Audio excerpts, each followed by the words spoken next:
আসসালামু আলাইকুম, কেমন আছেন সবাই?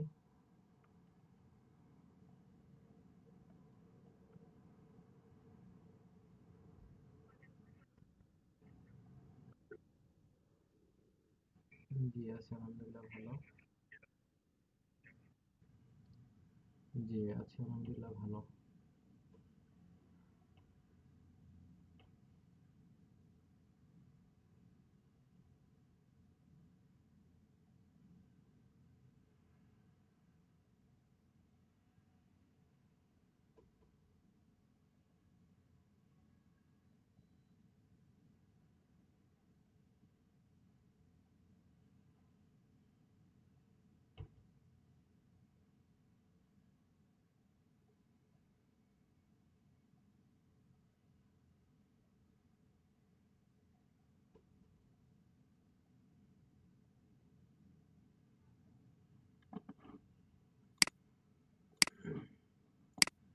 গেস্ট পোস্টিং নিয়ে আপনাদের কি অবস্থা, কতদূর এগিয়েছেন? কেউ এ ব্যাপারে কোনো কাজ করেছেন?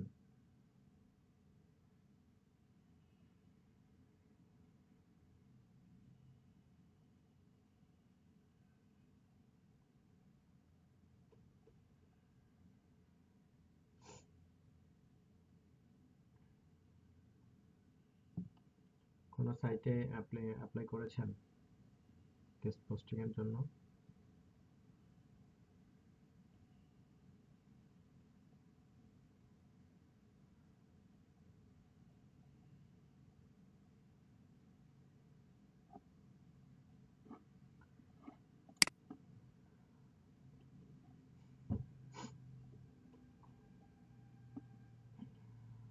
আচ্ছা,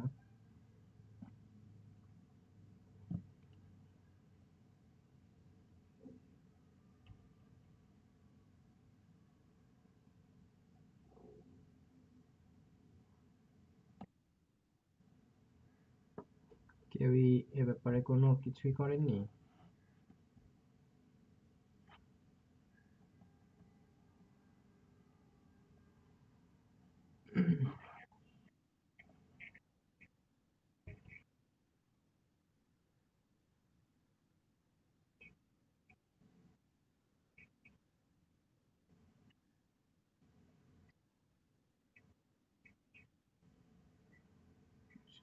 গতকালকে ক্লাস দেখলেই হবে, তার আগের দুইটা ক্লাসে আসলে কোনো তেমন কোনো লার্নিং নাই। আচ্ছা,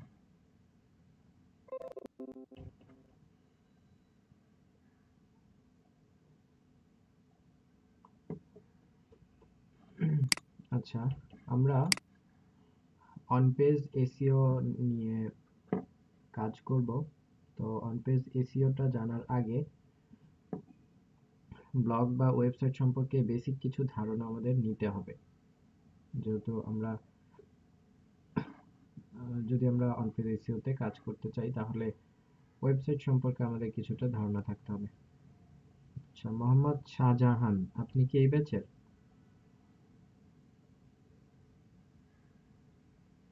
মোহাম্মদ শাহজাহান, ওয়ালাইকুম আসসালাম।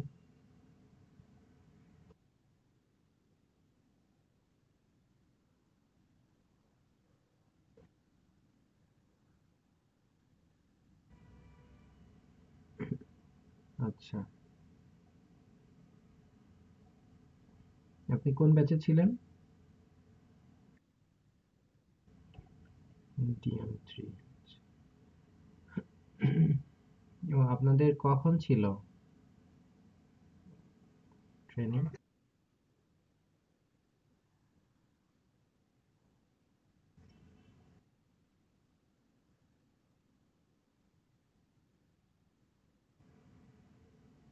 আমাদের তো ক্লাস শেষের দিকে, এখন কিছু শিখতে পারবেন?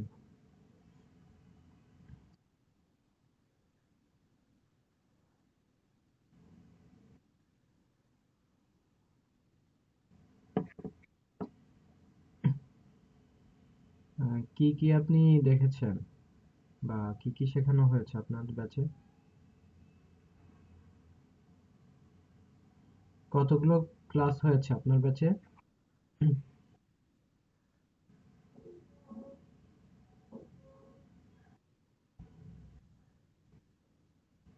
30টা?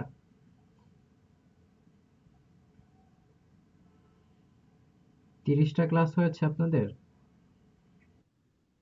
কি কি দেখানো হয়েছে আপনাদের গ্রুপে, একটু বলবেন সামারি করে?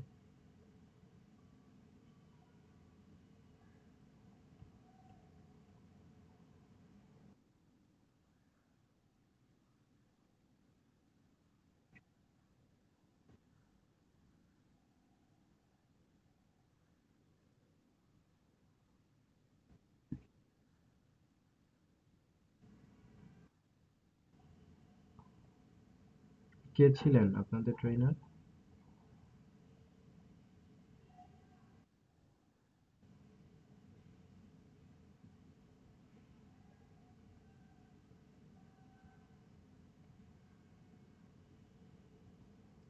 আচ্ছা। কথা বলেছেন কার সাথে, কোঅর্ডিনেটর কে?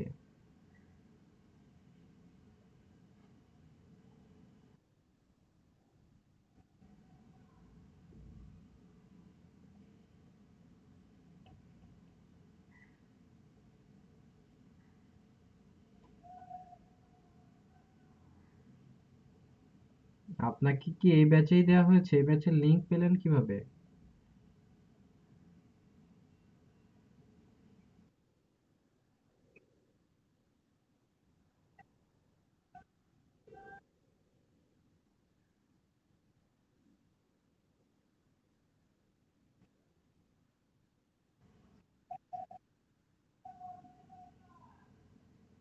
আপনি একটু ভালো করে জানেন যে আপনাকে এই ব্যাচে, কারণ আপনি লিংক নিয়েছেন আপনার ফ্রেন্ড থেকে আর কোঅর্ডিনেটরকে জানিয়েছেন, এটা তো সম্ভবত আপনাদের অন্য কোনো ব্যাচের কথা বলেছে। আপনি একটু ভালোভাবে জেনে তারপর জয়েন হন। এই ব্যাচের নাম কি বলেন তো? এটা কোন ব্যাচ?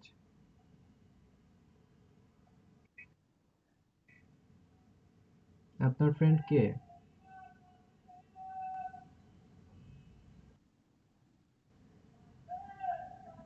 মেরাজ মুন্না আছেন আপনি? ওনার ফ্রেন্ড কি আছেন?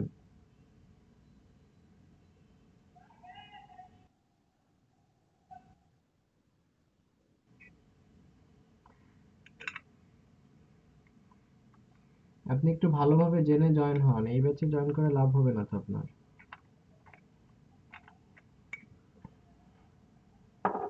অফিসিয়ালি আমাকে তো কিছুই জানাই নাই। আমাকে তো কিছুই জানাই নাই। জি, আপনি কথা বলে আমাকে জানাইলে দেন সমস্যা নাই, আমাকে কিছুই জানাই নাই। ঠিক আছে।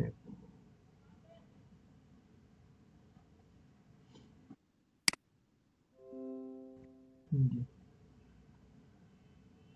আচ্ছা।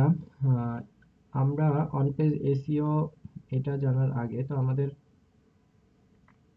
ওয়েবসাইট সম্পর্কে কিছুটা ধারণা থাকা দরকার। তো এখানে ব্লগ বা ওয়েবসাইট নিয়ে কাজ করেন এমন কেউ আছেন? ব্লগ বা ওয়েবসাইট নিয়ে কাজ করেছেন বা করেন? আচ্ছা। আচ্ছা, তাহলে আপনারা আমাকে হেল্প করবেন। আচ্ছা, প্রথমত ওয়েবসাইট সম্পর্কে জানার আগে আমাদের কিছু বিষয় সম্পর্কে একটু জানা দরকার। সেটা হচ্ছে ডোমেইন এবং হোস্টিং বা হোস্টিং কিভাবে কাজ করে বা ডোমেইন কি জিনিস, জাস্ট একটু বেসিক বিষয়।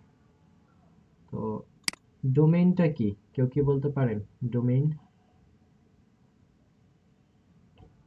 ডোমেইন বলতে আসলে আমরা কি বুঝি? নাম। হোস্টিং,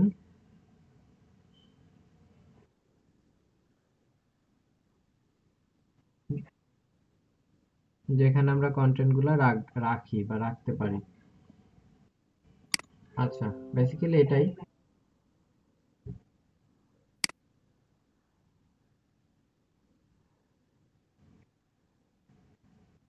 জি। আচ্ছা, আপনাদের একটা স্ক্রিনশট নেওয়ার পরেই আমি আবার আসছি। একটু সবার ক্যামেরাগুলো অন করবেন।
আচ্ছা,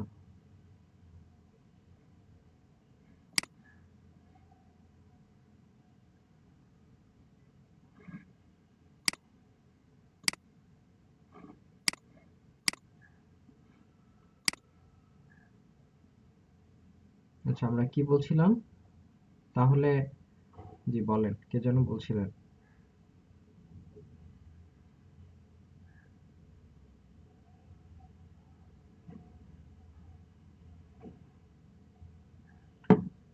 তাহলে ডোমেইন আমরা বলছি যে একটা নাম, আর হোস্টিং বলছি হচ্ছে, হ্যাঁ, স্পেস যেটা। তো মনে করেন আমরা একটা ওয়েবসাইটে যাব, আমরা প্রতিনিয়ত বিভিন্ন ওয়েবসাইটে যাই, কখনো সার্চ করে যাই।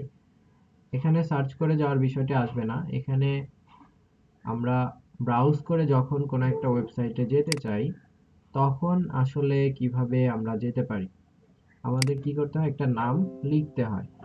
যেমন যদি আমরা চাই যে রকমারি.com বা রকমারির যে ওয়েবসাইট আছে সেটাতে যাব, তাহলে আমরা কি লিখব? রকমারি.com। এই যে লিখলাম, এই সাইটটাকে বলা হচ্ছে ডোমেইন। এরপরে মনে করেন আরেকটা সাইট, যে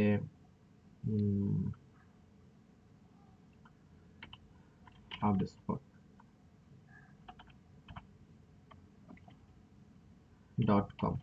তো এই সাইটে যেতে চাই। এই সাইটে যাওয়ার জন্য আমাকে কি করতে হবে? তাদের নাম লিখতে হবে hubspot.com, তাহলে আমাকে তার ওয়েবসাইটে নিয়ে আসবে। ঠিক আছে? তো এখানে বেসিক্যালি আমরা ডোমেইন যখন আমাদের অ্যাড্রেস বার বা আমাদের হচ্ছে যেখানে আমরা সার্চ করি বা অ্যাড্রেস দেই, সেটা দেওয়ার পরে যদি এই সাইটটার হোস্টিং না থাকতো, তাহলে আমরা সাইটটা দেখতে পেতাম না। লাইক মনে করেন আমরা হচ্ছে ফিজিক্যালি একটা শপ নিলাম, বা আমরা হচ্ছে চিন্তা করলাম যে একটা শপ দিব, কোনো একটা জায়গাতে আমরা শপ দিব, বাট আমরা শুধু নাম চুজ করলাম আর কিছুই করলাম না, তাহলে কি হবে? আমাদের শপটা আসলে কোনো মানে এর কোনো রিয়েলিটি থাকবে না। আমরা নাম চুজ করে বসে আছি, বাট আমরা কোনো একটা স্পেস নেই নাই, কোনো একটা জায়গা নেই নাই। তো একটা শপ যদি দিতে চাই, তাহলে আমাকে নাম ঠিক করতে হবে বা একটা পরিচয় লাগবে। পাশাপাশি আমি হচ্ছে আমার শপে যে প্রোডাক্ট রাখবো, তো সেটার জন্য জায়গা লাগবে, তাই না? তেমনি ভাবে অনলাইনেও যদি আমরা কোনো একটা ওয়েবসাইট নিতে যাই, এটা যদি একটা শপ হিসেবেও আমরা চিন্তা করি, যে আমরা নাম ঠিক করলাম, নাম ঠিক করে আমরা হচ্ছে ডোমেইন নিলাম। দ্যাটস মিন হচ্ছে ডোমেইন নেয়া, বা আমাদের যে ওয়েবসাইটের নাম সেটা কেনার পাশাপাশি আমাদেরকে কোনো একটা জায়গায় আমরা যে কন্টেন্ট গুলো দিব ওয়েবসাইটে, ওই কন্টেন্ট গুলো রাখার ব্যবস্থা করতে হবে। তো আমরা যে জায়গায় কন্টেন্ট গুলো রাখবো সেই জায়গাকে বলছি হোস্টিং। বেসিক্যালি ডোমেইন এবং হোস্টিং আমরা যদি ফিজিক্যালি চিন্তা করি একটা দোকানকে কল্পনা করে, তাহলে এভাবে চিন্তা করতে পারি। এর পাশাপাশি হচ্ছে আরেকটা বিষয় আছে, যে আমরা একটা দোকান নিলাম, একটা স্পেস নিলাম, এখন আমাদের কি দরকার? ওই দোকানটা ডেকোরেশন করা দরকার, বা ওই দোকানে একটা ফরমেশন দেওয়া দরকার, যে আমরা কোথায় কোন প্রোডাক্ট রাখবো, কোথায় হচ্ছে কোন প্রোডাক্ট ডিসপ্লে করা থাকবে, কোন প্রোডাক্ট আমরা সামনে রাখবো, কোন প্রোডাক্ট আমরা পেছনে রাখবো। এই যে বিষয়গুলা, এগুলা ওয়েবসাইটে যখন আমরা এভাবে চিন্তা করি, যে আমাদের কন্টেন্ট গুলো আসলে কোন কন্টেন্ট সামনে রাখা দরকার, কোন কন্টেন্ট আমাদের পরে রাখা দরকার, পেছনে রাখা দরকার, কোথায় কোনটা রাখলে ভালো হবে, এই যে ব্যাপারগুলো, এগুলাকে বলছি ওয়েব ডিজাইন বা ওয়েব ডেভেলপমেন্ট। তো এই হচ্ছে আমাদের বেসিক বিষয়। এখন ডোমেইনের কিছু বিষয় আছে, যেমন রুট ডোমেইন বা সাবডোমেইন। তো রুট ডোমেইন আমরা কোনগুলাকে বলছি? যেমন এই সাইটের কথা চিন্তা করেন, হাবস্পট, এটা হচ্ছে একটা সাইট যেটাকে আমরা বলছি রুট ডোমেইন। এইটার সাবডোমেইন কি হতে পারে? যেমন এটা রিসোর্সের মধ্যে আমরা পাচ্ছি ব্লগ। তো ব্লগে যদি যাই, তাহলে এখানে আসবে হচ্ছে blog.hubspot.com। তো এটা হচ্ছে একটা সাবডোমেইন। তো বিভিন্ন ওয়েবসাইটের রুট ডোমেইনের পাশাপাশি সাবডোমেইনও থাকবে। Root domain that's mean main যে ডোমেইনটা সেটা বেসিক্যালি রুট ডোমেইন হিসেবে আমরা চিন্তা করি, বা সেটাকে আমরা বলছি রুট ডোমেইন। এবং সাবডোমেইন হচ্ছে একটা ডোমেইনের আন্ডারে অনেকগুলো ডোমেইন থাকতে পারে, সেই ডোমেইনগুলোকে আমরা বলছি সাবডোমেইন।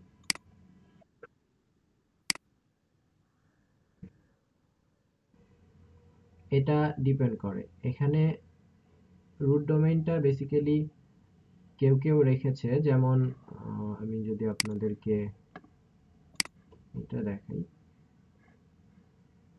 এবং বিজনেস দেখেন তারা যেটা করেছে, বিজনেসের জন্য আলাদা কোনো সাবডোমেইন ক্রিয়েট করে নাই, একটা রুট ডোমেইনের আন্ডারে আরেকটা পেজ ক্রিয়েট করেছে। ঠিক আছে, এভাবেও করা যেতে পারে, এভাবে অনেকেই করছে। তো এভাবে করলে যেটা হবে, আপনার যে কন্ট্রোলটা, সেই কন্ট্রোলটা এইটার কন্ট্রোল এই রুট ডোমেইনের আন্ডারেই থাকবে। বাট যদি আমি সাবডোমেইন ক্রিয়েট করি, তাহলে সাবডোমেইনের জন্য আমি আলাদা কন্ট্রোল করতে আলাদা আলাদা কন্ট্রোল পেতে পারি। যেমন মনে করেন আপনার একটা দোকান আছে, একটা হচ্ছে রুম নিয়ে একটা দোকান করেছেন। তো ওই দোকানের মধ্যে আপনি বিভিন্ন প্রোডাক্ট রাখছেন, সেটা আপনার মেইন দোকান। আর সাবডোমেইন আপনি করলেন ওই দোকানটাকে আপনি ব্যবহার না করে পাশে আরেকটা সেকশন করলেন, ওই জায়গায় টোটাল আলাদা বিষয়, এখানে ম্যানেজমেন্ট আলাদা, সবকিছুই আলাদা, সিস্টার কনসার্ন হিসেবে আমরা যে টার্মটা জানি, ওইভাবে আপনি আলাদা করে করলেন। সেটা বলা যাচ্ছে যে একটা সাবডোমেইন, অর্থাৎ সেটা একটা ডোমেইনের আন্ডারেই থাকবে, বাট পুরোপুরি কন্ট্রোলটা হচ্ছে ওই সাবডোমেইনের আন্ডারে থাকবে। এখন এখানে রুট ডোমেইনের বিষয়টা, যে রুট ডোমেইনে যদি কোনো প্রবলেম হয়, তাহলে এইটার ক্ষেত্রেও প্রবলেম হতে পারে।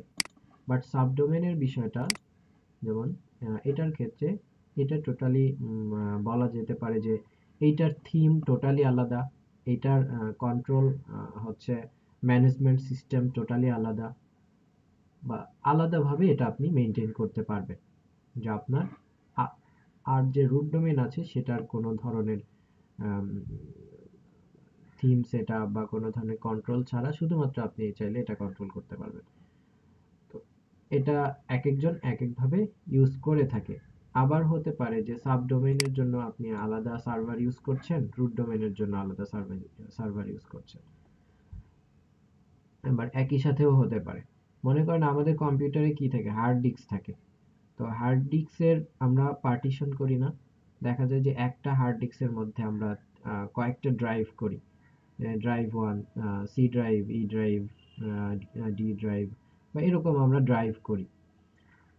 ব্যাপারটা অনেকটা এরকমই, যে আপনি একটা হোস্টিংকে আপনি আলাদা আলাদা সেকশন করে, রুট ডোমেইন করে আলাদা আলাদা ভাবে ওয়েবসাইটকে ম্যানেজ করতে পারছেন।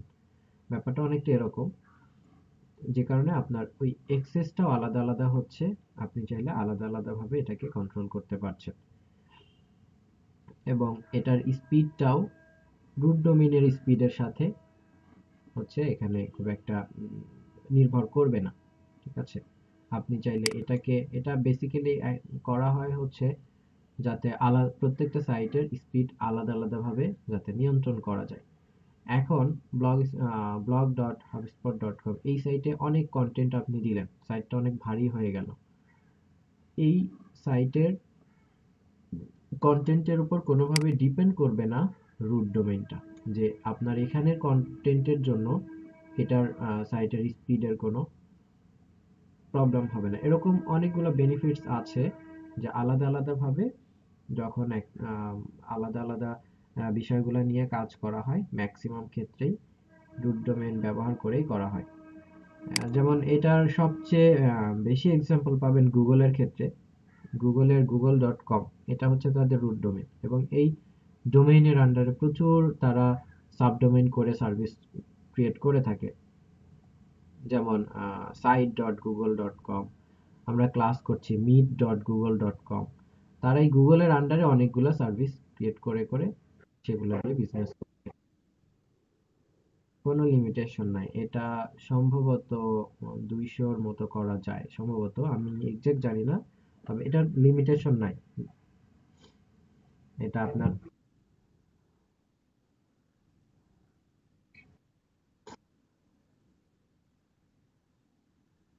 হ্যাঁ পারবেন, কিন্তু এখানে একটা বিষয় আছে যে এটা অনেক সময় আপনি যেখান থেকে হোস্টিং নিয়েছেন সেটার উপরে অনেকটা ডিপেন্ড করে, যে হোস্টিং এর উপর সাবডোমেইনের একটা লিমিটেশন অনেক সময় চলে আসে, বাট নর্মালি এটার তেমন কোনো লিমিটেশন নাই। এটা যদি লিমিটেশন থেকেও থাকে,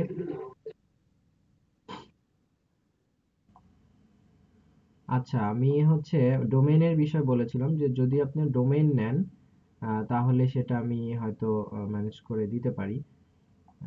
কিন্তু রুট সাবডোমেইন তো আর ওইভাবে সেল হয় না, একটা ডোমেইন নিয়ে আপনারা সেটাকে সাবডোমেইন করে করে ব্যবহার করতে পারেন।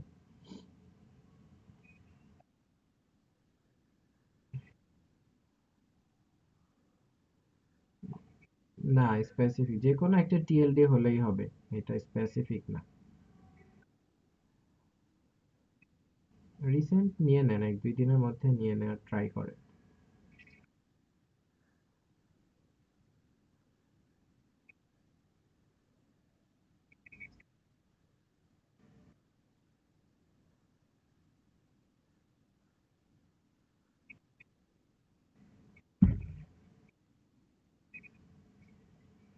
আচ্ছা,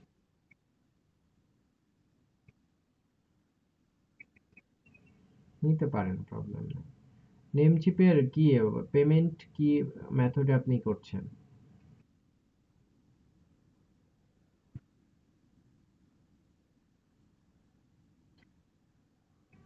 পেপালও নিচ্ছে না?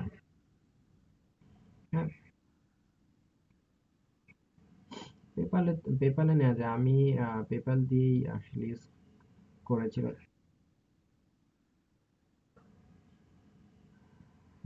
অ্যাকাউন্ট রিসার্চ, তাই তো?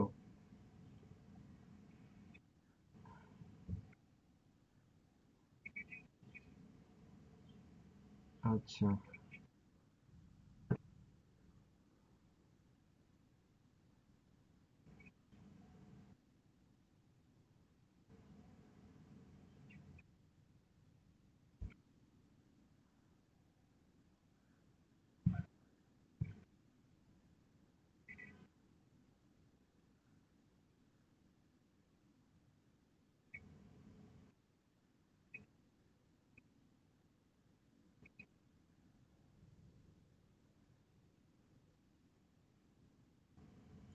আচ্ছা আপনার হচ্ছে আইডি পাসওয়ার্ডটা আমাকে দিয়ে এই ইসের।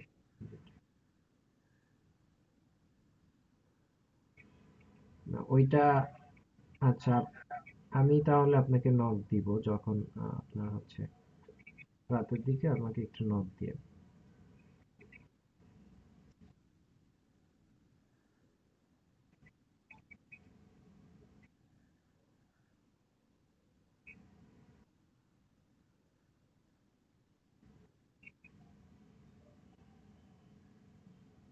সমস্যা হচ্ছে আমার পেপালে যে ব্যালেন্সটা আছে এটার আর কি আবার নিতে হবে ব্যালেন্স, এটাই প্রবলেম পেপালে। একজন হোস্ট, হ্যাঁ ওরা ভালো সার্ভিস দিচ্ছে, নিতে পারেন, ওদের থেকেও নিতে পারেন, প্রবলেম নাই, একই সব।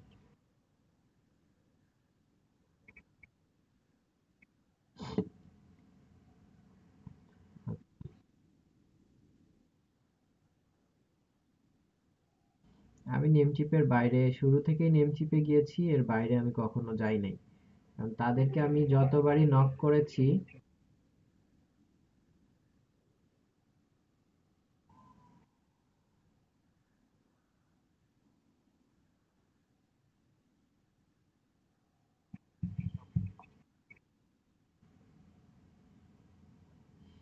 আচ্ছা,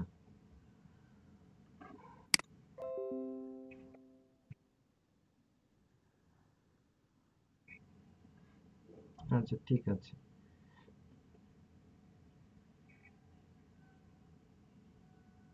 আচ্ছা, এরপরে root domain, subdomain, exact match domain. এটা বেসিক্যালি হচ্ছে আমি যে ডোমেইনটা নিতে চাই সেটা এক্স্যাক্টলি আমার নামের সাথে ম্যাচ করছে কিনা। দেখবেন অনেকেই তার বিজনেস নামের সাথে ম্যাচ করে ডোমেইন নিতে পারে না, কেননা ওই ডোমেইন কেউ একজন নিয়ে নিয়েছে। সো এক্স্যাক্ট ম্যাচ ডোমেইনটা নিতে পারলে ভালো। এটা ব্র্যান্ডিং এর ক্ষেত্রেও ভালো। পরবর্তীতে হচ্ছে এটা যদিও এসইও তে আগে গুগল এটাকে প্রায়োরিটি দিত, বাট এখন গুগল কন্টেন্ট বেস হয়ে গিয়েছে, যে কারণে এক্সাক্ট ম্যাচ ডোমেন না হলেও চলে।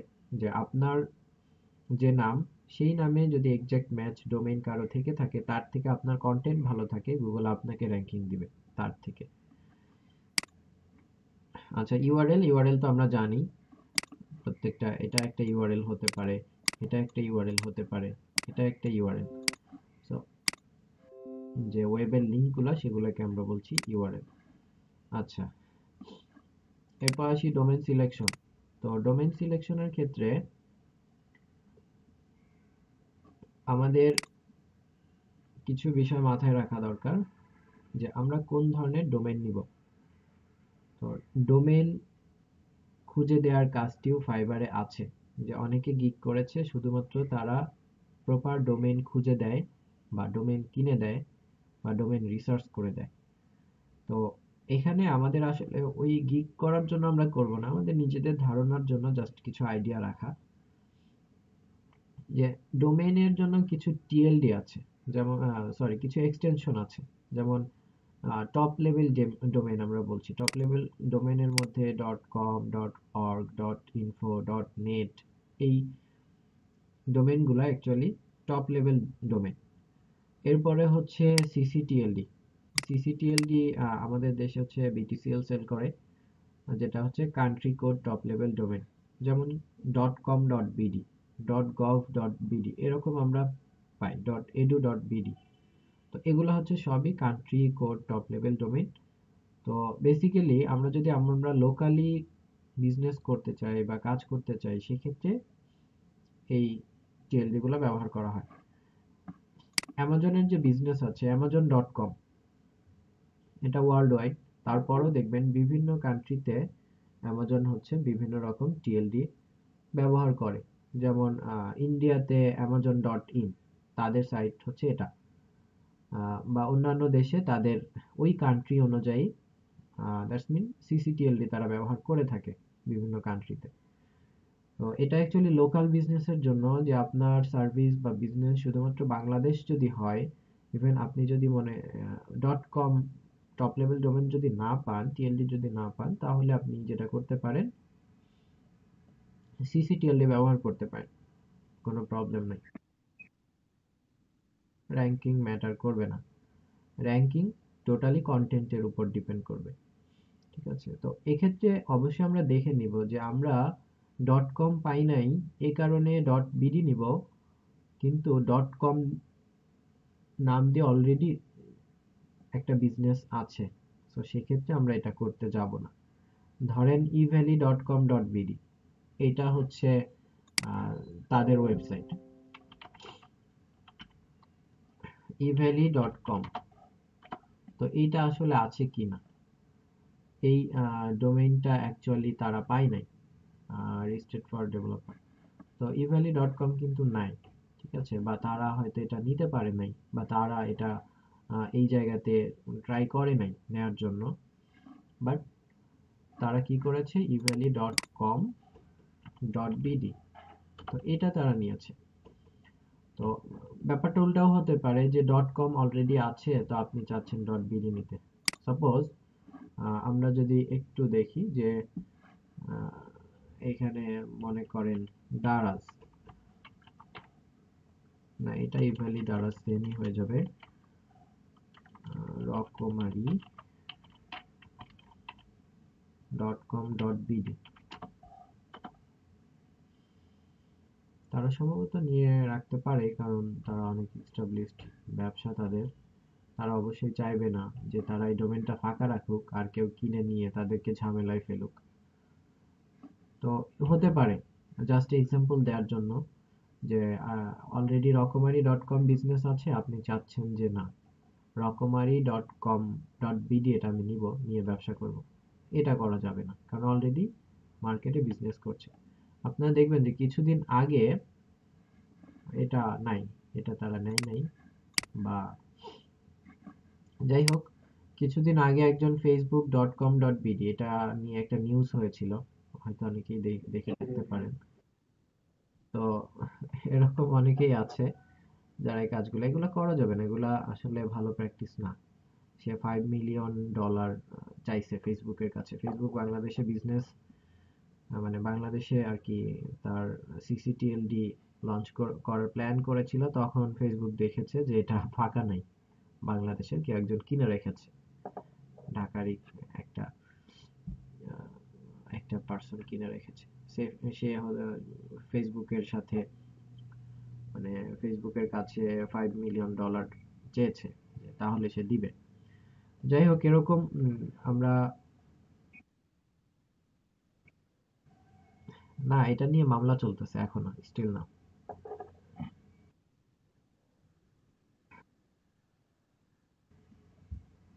তো ফেসবুক দিবে না, ফেসবুক মামলা করেছে, এটা ও পাবে না, এটা সম্ভব নাকি, কারণ এটা পলিসি আছে তো। যাই হোক, তারপরেও এটা তাদের বিষয়। এরকম ঘটনা কম বেশি হয়, যে আমি একটা বিজনেস করলাম, আমি ডট কম কিনেছি, আরেকজন হচ্ছে সেম নামে ডট বিডি সে কিনে ব্যবহার করছে, বা হচ্ছে সে অন্যভাবে ব্যবসা করার চেষ্টা করছে, এগুলোও করা যাবে না। তো আমরা ডট কম না খুঁজে পেতে পারি, বা ডট বিডিতে তখনই নিব যখন দেখবো যে না, ওই নামে ব্যবসা নাই, বা হচ্ছে ডট কম যদিও ফাঁকা আছে, সেটার দাম অনেক। মনে করেন এখনো অনেক ডোমেন আছে যেগুলোর দাম অনেক, মানে বেশি, বলা যায় প্রিমিয়াম, 4 লাখ $5 লাখ। তো কেউ বিজনেস শুরু করার জন্য তো ডোমেন আর 5-6 লাখ টাকা দিয়ে, $5-6 লাখ দিয়ে কিনবে না। তো এরকম যদি হয়ে থাকে তাহলে আপনি নিতে পারেন, যে সেই ডোমেনটা অলরেডি কেউ নেয় নাই, এখনো ফাঁকা আছে, বা অনেক প্রিমিয়াম মানের ডোমেন, তো আপনি সিসিটিএলডি ব্যবহার করতে পারেন। যাই হোক, এটা টোটালি ডিপেন্ড করবে যে আপনার কি ধরনের বিজনেস সেটার উপর। তো এখানে দেখবেন ফাইবারে কেউ কেউ আছে যারা এই কাজগুলা করছে, ডোমেন খুঁজে দেওয়ার কাজটা করে থাকে, সুন্দর সুন্দর ডোমেন খুঁজে বের করে দেয়। আপনারা যারা কিছু করার জন্য কোনো ইনিশিয়েট নিতে যাবেন বা নিয়েছেন, দেখবেন যে একটা ভালো ডোমেন পাওয়াটা আসলে অত ইজি না, অনেক কষ্ট করতে হয়, কষ্ট বলতে অনেক চিন্তা করতে হয়, তারপরও পাওয়া যায় না। হয়তো আমি যে নাম চুজ করেছি সেটার সাথে ডোমেন ম্যাচ করছে না। তো এইভাবে অনেক প্রবলেম হয়, একটা ভালো ডোমেন পাওয়াটাও টাফ। যদি অনলাইনে প্রপারলি বিজনেস করতে যান, সেক্ষেত্রে প্রপার ডোমেনটা অনেক বেশি হেল্পফুল। যদি মনে করেন আপনার বিজনেসের নাম হচ্ছে, মনে করেন হচ্ছে কি বলা যেতে পারে, দেশি ফুড, এটা আপনি নাম দিলেন সাপোজ, তো দেশি ফুড ডট কম নাই, দ্যাটস মিন আপনি আপনার নামের ক্ষেত্রে দেশি ফুড বিডি ডট কম যখনই দিচ্ছেন, নামটা কিন্তু প্রপার হলো না। শুরুতেই আপনার যে আইডেন্টিটি, সেই জায়গাতে একটা প্রবলেম থেকে গেল। তো যারা একদম প্রপারলি বিজনেস করতে চায়, তারা এই জায়গাগুলা প্রথম থেকেই চেষ্টা করে যে অনেকটা প্রফেশনাল ওয়েতে আগানোর জন্য। আমার নামেই যদি ভেজাল থাকে, তাহলে এটা ভেজাল বলা যাবে না, এটা বলা যেতে পারে যে পারফেক্ট না। তো বিজনেসে পারফেকশন আনতে গেলে এই ব্যাপারগুলো মাথায় রেখে কাজ করতে হয়। যাই হোক, এরপরে হচ্ছে জিটিএলডি, জেনারিক টিএলডি, এটা basically dot com, dot net, dot ORG, এই তিনটাকে বলা হয় জিটিএলডি। এরপর আসি ডোমেন। যখন আমরা নিব বা ডোমেন চুজ করব, সেই ক্ষেত্রে আমাদের কিছু বিষয় একটু মাথায় রাখা দরকার, জাস্ট যাতে করে আমাদের পরবর্তীতে ডোমেনটা সুন্দর হয়। যেমন ডোমেনের মধ্যে কোনো ডিজিট ব্যবহার না করা, ঠিক আছে। এরপরে হচ্ছে ডোমেনটার সঠিক এক্সটেনশন ব্যবহার করা। তো ডোমেনের অনেক এক্সটেনশন আছে, আমরা যদি নেমটিপেই দেখি তাহলে তারাও আমাদেরকে দেখাবে। সব জায়গায় আমরা এটা দেখতে পারি, এরকম অনেক ওয়েবসাইট আছে, যে কোনো একটা জায়গা থেকে আপনি দেখে নিতে পারেন। মনে করেন আমি এখানে লিখলাম যে ডিজিটাল মার্কেটিং,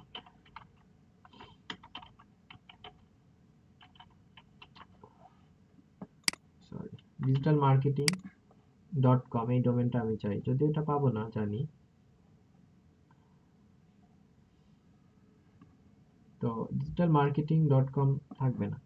তো আমরা এখানে দেখেন অনেক টাইপের তারা এক্সটেনশন আমাদেরকে সাজেস্ট করছে, digital marketing .xyz, digital marketing .me, digital marketing .io, এভাবে অনেক টাইপের আমরা এক্সটেনশন পাবো। তো এখানে প্রত্যেকটা এক্সটেনশনের আলাদা মিনিং আছে, যেগুলো আমরা হয়তো দেখলেও বুঝতে পারি। ডিজিটাল মার্কেটিং .tech, নিশ্চয়ই আমরা ফুড কোনো কোম্পানির জন্য .tech এই এক্সটেনশন নিব না। আবার হচ্ছে কোনো ইলেকট্রনিক্স কোম্পানির জন্য .health, এটা আমরা নিব না। তো এইভাবে আমাদেরকে একটু দেখতে হবে যে যদি আমরা .com না পাই তাহলে কোনটা আমাদের জন্য ভালো হয়। বাট আমার মতে .com কে অ্যাভয়েড করা, মানে .com না পাইলে আমার মতে আপনার নামটাই চেঞ্জ করা উচিত। কারণ .com এত বেশি পপুলার, ওয়ার্ল্ডের মধ্যে 43% ইউজ করে .com, আর বাকি সবাই মিলে হচ্ছে 50 বা হচ্ছে 55%-এর মতো ইউজ করে। তো এখানে, সরি,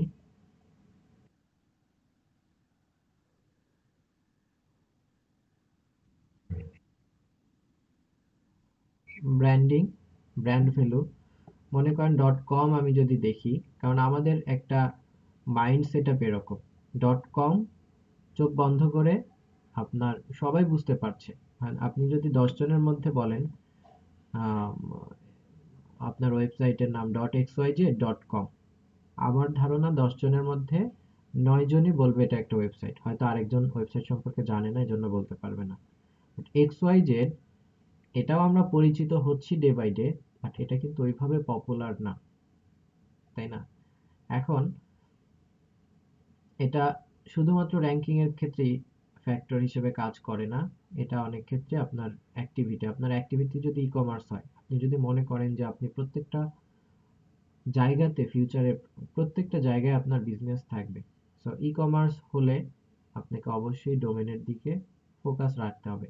এখন আপনার যদি মনে হয় যে ই কমার্স না, আমার বিজনেস শুধুমাত্র কর্পোরেট অফিসগুলোর সাথে, তো তারা তো এমনিতে আপনার টার্গেটেড কাস্টমার তো শিক্ষিত, তো সেখানে .com আর .xyz এর মধ্যে খুব বেশি ম্যাটার করবে না, এটা ডিপেন্ড করে। আবার অনেক, হ্যাঁ, হ্যাঁ, তো এখন এটা একটা ইস্যু যে আপনি ব্র্যান্ডিং করতে পারবেন কিনা। তারা XYZ ব্র্যান্ডিং করেছে কারণ তাদের ডোমেনের শেষে হচ্ছে XYZ। তো সেবা যদি বাংলাদেশে না থাকতো, XYZ যে ডোমেন আছে এটা হয়তো আমরা অনেকেই জানতাম না, এটা আমার কাছে মনে হয়। ঠিক আছে, তো সেবা XYZ তারা ব্র্যান্ডিং করেছে। তো XYZ গুগলও চেষ্টা করে এটা কম টাকায় সেল করতে। তো এই যে ব্যাপারগুলা, XYZ চেষ্টা করছে, গুগল নিজেও চেষ্টা করছে, এবং অনেকে XYZ এ আসছে কারণ .com পাচ্ছে না। অনেকের ক্ষেত্রে নাম চেঞ্জ করা পসিবল না, তাকে একটা ডোমেন নিতেই হবে। সো সে বিকল্প চিন্তা করছে যে এটার থেকে এটা ভালো। সেবা .com থেকে সেবা XYZ কি ভালো, এটা ডিপেন্ড করে। আমার মনে হয় না যে যদি তারা .com পেতো XYZ নিত। যাই হোক, এটা ডিপেন্ড করে। অনেকে আছে .com তাদের কাছে ম্যাটার না, তাদের হচ্ছে আরেকটা হচ্ছে এক্সটেনশন থাকলেই হবে। তো যাই হোক, এটা ডিপেন্ড করবে। এখানে দেখেন অনেক টাইপের এক্সটেনশন আমরা তাদের থেকে আইডিয়া নিতে পারি। যদি আপনার কোম্পানি হচ্ছে, ধরে নিলাম, কি কি নিয়ে হতে পারে, টেকনোলজি, টেকনোলজির অনেক ধরনের এক্সটেনশন তারা এখানে দিচ্ছে। সাপোজ ডিজিটাল মার্কেটিং .কম্পিউটার, এটা যদি আমি কাউকে বলি, সে যে এটা একটা ওয়েবসাইট, আমার মনে হয় যে কতজন আসলে বুঝবে।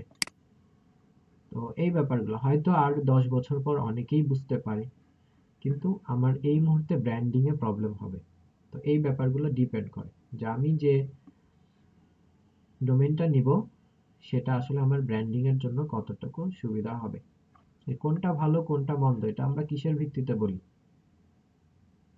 অবশ্যই আমাদের যারা ইউজার তাদের কথা চিন্তা করেই আমাদেরকে এই বিষয়টা বলতে হয়, কারণ এটা আমাদের নাম।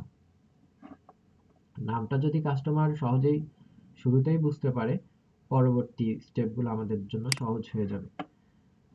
আচ্ছা, তারপরে হচ্ছে আমরা ডোমেইনের সাথে যদি এমন হয় যে আমরা ডট কম পাচ্ছি না, বা হচ্ছে ডট কম পেলেও অনেক সময় অনেক কিছু অনেক কিওয়ার্ড আপনার র্যাঙ্কিং এর জন্য হেল্প করতে পারে। সাপোজ আপনি একটা ফুড কোম্পানি দিবেন বা ফুডের একটা ওয়েবসাইট আপনি ক্রিয়েট করবেন। মনে করেন আপনার কোম্পানির নাম হচ্ছে এবিসি। তো যদি আপনি ব্যবহার করেন abc.com এটা যদি দেন, তাহলে যে ব্র্যান্ডিংটা হবে, যদি দেন abcfood.com, তাহলে আপনার কোম্পানির ব্র্যান্ডিংটা কিন্তু আরো ভালো হচ্ছে।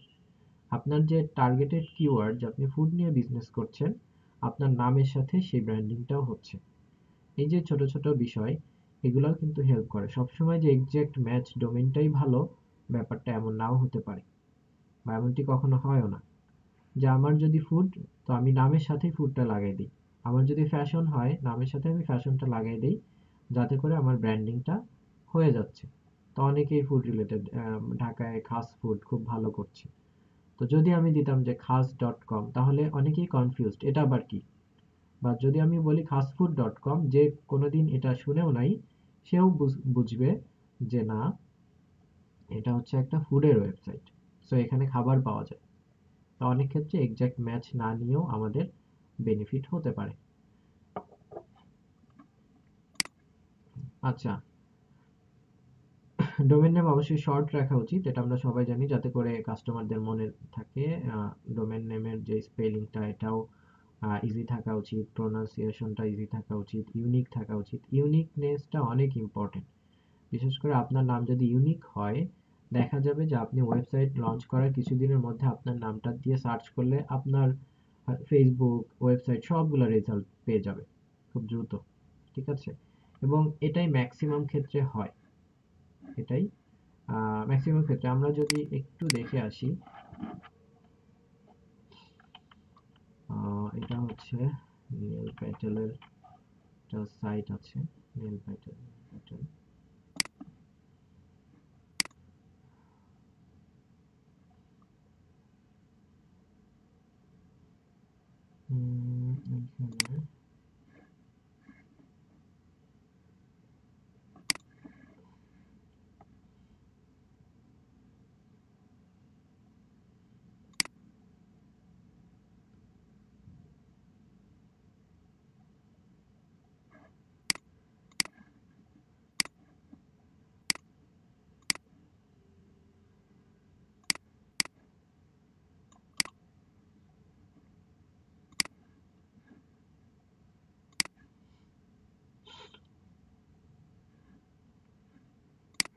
মনে করেন যে কোনো একটা ওয়েবসাইট, আমি দিলাম যে দারাজ।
দেখেন,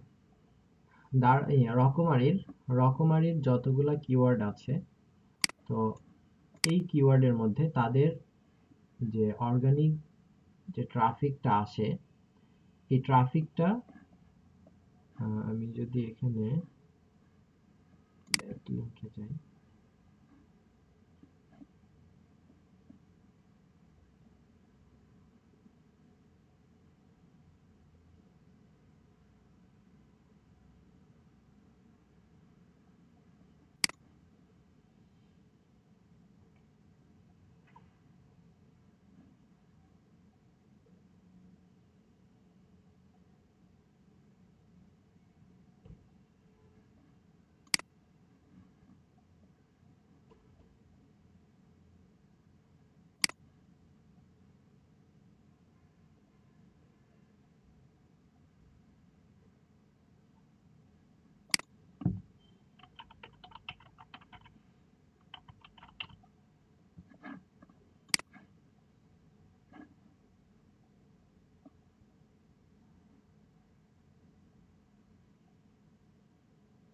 এই যে এখানে আমরা বুঝতে পারি যে রকমারির ট্রাফিকের মধ্যে এসইও কিওয়ার্ড, যে তার এই সাইটের টপ কিওয়ার্ড গুলা কোন কিওয়ার্ড থেকে তার বেশি ট্রাফিক আসে। তো এখানে দেখেন রকমারি, রকমারি.com, হুমায়ুন আহমেদ বুকস হচ্ছে, এরপরে আছে কাজী নজরুল ইসলাম। তো এইভাবে তার সাইটের বেস্ট কিছু কিওয়ার্ড আমরা পাচ্ছি, যে কিওয়ার্ডটা আসলে তার সাইটে অর্গানিক ভাবে ভিজিটর আসার জন্য অনেক বেশি হেল্প করে। ঠিক আছে? তো ব্র্যান্ড নেমটা অনেক ইম্পর্টেন্ট। আমি হচ্ছে জাস্ট ডোমেইন নেমটা কিভাবে নিতে পারি সেটা বলার কারণে এটা বলা, যে আপনি যখন আপনার ডোমেইন নেমটা বা আপনার ব্র্যান্ড নেম অনুযায়ী আমরা ডোমেইন নেম নিয়ে থাকি, এটা যদি আমরা ইউনিক নিতে পারি, এটা প্রতিটা বিজনেসের ক্ষেত্রে এটাই হয় বেসিক্যালি আপনার টার্গেটেড কিওয়ার্ডের একদম বলা যায় যে প্রাইমারি কিওয়ার্ড যেটা থাকবে সেটা আপনার ব্র্যান্ড নেম। সো এখানে এটাকে আমরা যত সহজ রাখতে পারবো, যত ইউনিক রাখতে পারবো, সবার কাছে যাতে মনে থাকে, সেটা যদি আমরা সেভাবে যদি নাম সিলেক্ট করতে পারি, সেটা আমাদের জন্য অনেক হেল্প হয়। দেখেন তার ওয়েবসাইটের নাম হচ্ছে রকমারি.com। তো অনেকে আমরা রকমারি না বলে অনেকে আমি দেখেছি যে বলে রকমারি.com। তার মানে কি, সে ডট কম আমাদের কাছে এত জনপ্রিয় যে রকমারি যদি ডট শপ থাকতো হয়তো আমরা রকমারি ডট শপ বলতাম না, বা তার এই কিওয়ার্ডটা তার জন্য র্যাঙ্কিংও হতো না, বা তার মেইন কিওয়ার্ড হিসেবেও হয়তো হতো না, এটা আরো পরে থাকতো। তো ডট কম থাকার কারণে এটা আমরা বলার সাথে সাথে ডট কমটাও বলে দিই। তো এই ব্যাপারগুলো যে আমার নাম সিলেকশনটা কিন্তু অনেক বেশি হেল্প করে ব্র্যান্ডিং হওয়ার ক্ষেত্রে। তো আমরা যখনই কোনো একটা নাম নিচ্ছি, নাম সিলেক্ট করছি, সেটা যেন ইউনিক হয়, ব্র্যান্ডেবল হয়, সেটা আমাদের মাথায় রাখা উচিত, সেটা যাতে সবার মনে থাকে। এরপরে হচ্ছে হাইপেন, নামের মধ্যে হাইপেন অ্যাভয়েড না করা। যেমন অনেকের ক্ষেত্রে প্রথম আলো আগে যেটা গত বছরে সম্ভবত প্রথম আলো তার ডোমেইন পেয়েছে, আগে এটা ছিল প্রথম প্রথম আলো ডট কম, তারা প্রথম আলো ডট কম পায়নি। তো এটা হচ্ছে তাদের আগের ডোমেইন ছিল, বাট গত বছর তারা প্রথম আলো ডট কমটা পেয়েছে। তো এই যে বিষয়টা প্রথম আলো না পাওয়ার জন্য তাদের এটা নিতে মানে তারা এটা নিয়েছিল, বাধ্য হয়েছিল, বাট হাইপেনটা ইউজ না করা। এটা হাইপেন ইউজ করার অর্থ হচ্ছে এখানে একটা লেটারের গ্যাপ দেয়া। সো হাইপেন যখন ইউজ করছেন, তো এটাও যদি আপনার যে মেইন এক্সাক্ট যার সাথে ম্যাচ করে তার ডোমেনটা এটা না থাকে, বা সে যদি ওয়েবসাইটে থাকে, সেক্ষেত্রে আপনার যদিও প্রথম আলোর সাথে এটা হবে না, কারণ হচ্ছে এটা কন্টেন্টের ভ্যালুর একটা বিষয় আছে, যে কন্টেন্ট যদি ভালো হয় তাহলে প্রথম আলো মাঝে হাইপেন রেখেও যে র্যাঙ্কিং আসতে পারবে, এটা হাইপেন ছাড়া যদি অন্য কেউ প্রথম আলো ডট কম দিয়ে ওয়েবসাইট করে, সেক্ষেত্রে সে ওইভাবে র্যাঙ্কিং এ আসতে কোনোদিনই পারবে না, কারণ এখন গুগল ওই বিষয়টাকে ওইভাবে প্রায়োরিটি দেয় না আগে যেভাবে দিত, এটার চেঞ্জ এসেছে। বাট তারপর আমরা হাইপেনটাকে অ্যাভয়েড করব। তারপর ডাবল লেটার অ্যাভয়েড করা। তারপর হচ্ছে ফ্রি ডোমেন হোস্টিং, এটা বরাবরই আমার কাছে খুব অপছন্দের, কারণ ফ্রি ডোমেন হোস্টিং মানেই ঝামেলা। যদি কেউ কখনো নিয়ে থাকেন তাহলে বুঝতে পারবেন 5-6 মাস গেলে। আর ডোমেইন এবং হোস্টিং কেনার ক্ষেত্রে অবশ্যই যারা পপুলার ডোমেইন হোস্টিং প্রোভাইডার তাদের থেকে নেওয়া উচিত। কারণ আপনার যদি প্ল্যানটা লং টার্ম থাকে এবং ভালো কোনো প্ল্যান থাকে, তাহলে আমি বলবো যে সস্তা জিনিসে না যাওয়ার জন্য। পরবর্তীতে প্রবলেম হবে ওখান থেকে মুভ করা, তারা আপনাকে প্রপার অ্যাক্সেস দিচ্ছে কিনা সেটা আমরা প্রথমেই বুঝতে পারি না। তো অনেক কিছু প্রবলেম হবে। পরবর্তীতে আপনার ওয়েবসাইটটা একটু বড় হয়ে গেলে তারা আপনাকে নিয়ে ব্যবসা শুরু করবে বা আপনাকে একটা ট্র্যাপে ফেলবে। সো এই কাজটা না করা, যারা পপুলার তাদের কাছ থেকে নেন, যদি আপনার এটা নিয়ে বড় কোনো প্ল্যান থাকে, বা আপনি যখন যদি ক্লায়েন্টকেও সাজেস্ট করেন তাহলে এভাবেই সাজেস্ট করবেন, লোকাল কোনো ধরনের ডোমেন হোস্টিং প্রোভাইডার দ্বারা আপনারা এটা করবেন না। এরপরে আমরা ডোমেইন পার্সেসের জন্য যে সাইটগুলোকে আমি নর্মালি বলি, নেমচিপ, গোডেডে অনেক জনপ্রিয়, বাট নেমচিপ, নেমসিলো, এই দুইটা হচ্ছে ভালো। নেমসিলোটা প্রাইস কম রাখে, তারাও ভালো, খুব বেশি পপুলার না, বাট ভালো নেমসিলোটা। গোডেডি অনেক পপুলার কিন্তু আমার পছন্দ হয় না, এটা অনেক পপুলার ওয়ার্ল্ড ওয়াইড। আচ্ছা, এরপরে ডোমেইন হোস্টিং এর জন্য কিছু টুল আছে যেগুলা থেকে আমরা ডোমেইন হোস্টিং রিসার্চ করে নিতে পারি। আমি এগুলো আপনাদেরকে দিয়ে দিচ্ছি, জাস্ট, যদিও এটা আমাদের খুব বেশি দরকার হবে না, বা দরকার হলেও আপনি গুগলে সার্চ করলেই পেয়ে যাবেন। আমি এখান থেকে জাস্ট একটাতে যাই, সবগুলাতে যাওয়ার দরকার নাই। এটা সম্ভবত আমি আপনাদেরকে দেখিয়েছিলাম এই টুলটা, এটা বেশ ভালো, আমার কাছে ভালো লাগে এই টুলটা। মনে করেন আপনি একটা ডোমেন নিবেন, এবিসি ফুড, এটা আপনি নিতে চান, তো এখানে লেখেন আপনার কিওয়ার্ডটা, তাহলে বুঝতে পারবেন যে কোন কোন ডোমেন ফাঁকা আছে, কোন কোন ডোমেন ফাঁকা নাই। এখানে এক্সটেনশন সহ আপনাকে দেখায় ডট কম ডট নেট, এটা ফাঁকা নাই, এটার দাম এই পরিমাণ, এটা ফাঁকা নাই, এটা ফাঁকা নাই। তো এখান থেকে দেখা যাচ্ছে। ইভেন এটার আরেকটা সুবিধা হচ্ছে ইউজার নেম গুলা, সোশ্যাল মিডিয়ার যে ইউজার নেম, এটাও ফাঁকা নাই। facebook.com/ যদি এবিসি ফুড আপনি নিতে চান আপনার পেজের জন্য, সেটাও ফাঁকা নাই। ইউটিউবে ফাঁকা আছে, টুইটারে নাই। এভাবে আমরা দেখতে পারি বিভিন্ন সোশ্যাল প্ল্যাটফর্মে তাদের ইউআরএল নেওয়া যাবে কিনা বা আপনি পাবেন কিনা সেটা আগে থেকে এখান থেকে দেখে নেওয়া যায়। এটা হেল্প করে যে যখন আপনি একটা নাম চুজ করছেন তখন ওয়েবসাইটের পাশাপাশি সোশ্যাল মিডিয়াগুলো ইম্পর্টেন্ট। তো আপনার নাম যদি এমন হয়, দেন এবিসি ফুড, আমি যদি এটা পাই যে abcfood.com, abc, facebook.com/abcfood, facebook.com/youtube.com/abcfood, twitter.com/abcfood, তাহলে দেখবেন যে আপনার এই নাম সিলেকশনটাই প্রথম দিকে র্যাঙ্কিং এর ক্ষেত্রে বা ব্র্যান্ডিং এর ক্ষেত্রে খুব সহজেই কাস্টমারের কাছে রিচ করতে পারছে। যদি আমরা নর্মালি এখন ফেসবুকে গিয়ে ওই ব্র্যান্ডের নাম সার্চ করে তার পেজে যাই, বাট তারপর ব্র্যান্ডিং করার ক্ষেত্রে হেল্প করে। যদি আপনি বলেন যে abcfood.com, বা হচ্ছে ফেসবুকে গিয়ে আপনার যদি ইউআরএলটা এবিসি ফুড থাকে, facebook.com/abcfood, তাহলে যে কেউ সার্চ করলে আপনি প্রথমে আপনারটাই পাবে।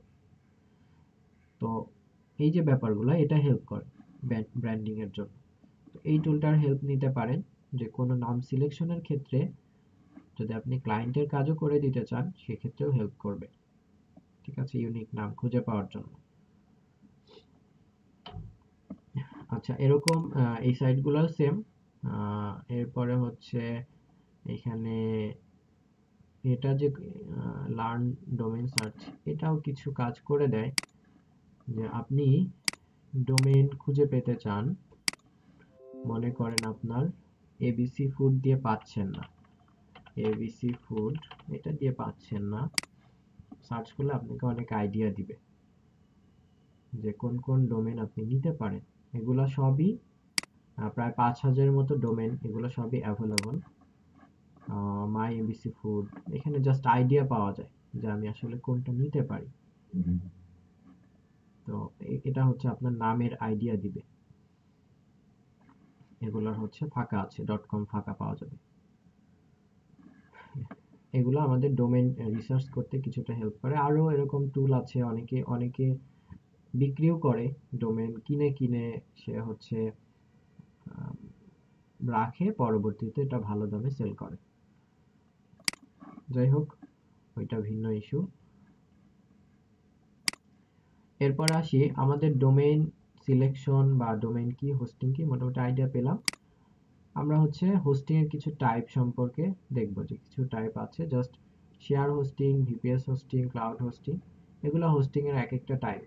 তো এইটা সম্পর্কে আমাদের খুব বেশি যে আগে থেকেই জেনে রাখতে হবে এমন না, কারণ আমরা যদি যে কোনো সাইটের যারা হোস্টিং দিয়ে থাকে তাদের সাইটগুলোতে যাই, তারা নিজেরাই রিকমেন্ড করবে যে আসলে আপনার কোন ধরনের বিজনেস, কোন ধরনের হোস্টিং আপনার নেওয়া দরকার। অনলাইন বিগিনার্স, এটার জন্য কিছু হোস্টিং তাদের এখানে আছে। স্মল বিজনেসের জন্য তাদের কিছু প্ল্যান এখানে আছে। লার্জ বিজনেসের জন্য তাদের কিছু প্ল্যান এখানে আমরা দেখতে পাচ্ছি। সো আমরা যখন শুরু করব, আমার মতামত থাকবে যে আপনারা হচ্ছে অনলাইন বিগিনার্স এইটাই না, এটা সবচেয়ে কম দাম এবং ছোটখাটো একটা ওয়েবসাইট চালানোর জন্য এনাফ। এবং শুরু করার জন্য আমার মনে হয় যে আপনি যে কোনো কাজ শুরু করতে গেলে আমাদের যতটুকু দরকার হয় এটা নিলে আপনি 1-2 বছর এই প্যাকেজটা দিয়ে চলতে পারবেন ইনিশিয়ালি সকল ধরনের কাজ। তারপর যদি আপনার মনে হয় হোস্টিং আরেকটু বাড়ানো দরকার, আপনার ট্রাফিক অনেক বেড়ে যাচ্ছে, এই হোস্টিং এ হচ্ছে না, তাহলে আপনি আরেকটু বাড়াতে পারেন, বাট শুরুতে এটা নিলেই আমাদের জন্য এনাফ। আচ্ছা, আমরা ডোমেন এবং হোস্টিং সম্পর্কে মোটামুটি একটা আইডিয়া পেলাম। তো জাস্ট আমরা একটা সাইট, ব্লগ সাইট দেখব, ব্লগ সাইট কিভাবে করতে হয়। যদিও ফুল ডেভেলপমেন্টের আইডিয়া আসলে এই কোর্স থেকে আমাদের হবে না। এখানে বেসিক্যালি আমরা ওয়েবসাইট সম্পর্কে ততটুকুই জানি যতটুকু আমাদের জন্য দরকার হয়। দরকার বলতে আমরা যতটুকু দিয়ে আমরা শুরু শুরু করার জন্য আমাদের যতটুকু দরকার হয় ততটুকু আমরা চেষ্টা করব দেখানোর জন্য। তো ব্লগ সাইট ফ্রিতে করার জন্য আমাদের যতগুলা সাইট আছে, গুগলের সাইট আছে, blogger.com এটাও গুগলের, তারপর হচ্ছে site.google.com এটাও গুগলের, মাইক্রোসফটের আছে হচ্ছে wordpress.com, তো এটা মাইক্রোসফটের। তো এখানে এই সাইটগুলা তারা সবাই আমাদেরকে সাবডোমেইন ক্রিয়েট করার সুযোগ দেয় ফ্রিতে, এবং মোটামুটি ভালোভাবেই লেখালেখি করার জন্য ফ্রিতে আমরা তৈরি করতে পারি। মনে করেন আমরা একটা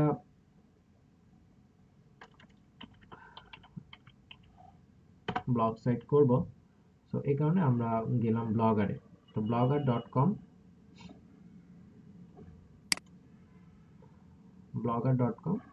এই সাইটটা ব্যবহার করে বেসিক্যালি আমরা চাইলে যে কোনো ব্লগ সাইট তৈরি করতে পারি। ছোট ছোট ব্লগ সাইট তৈরি করা যেতে পারে।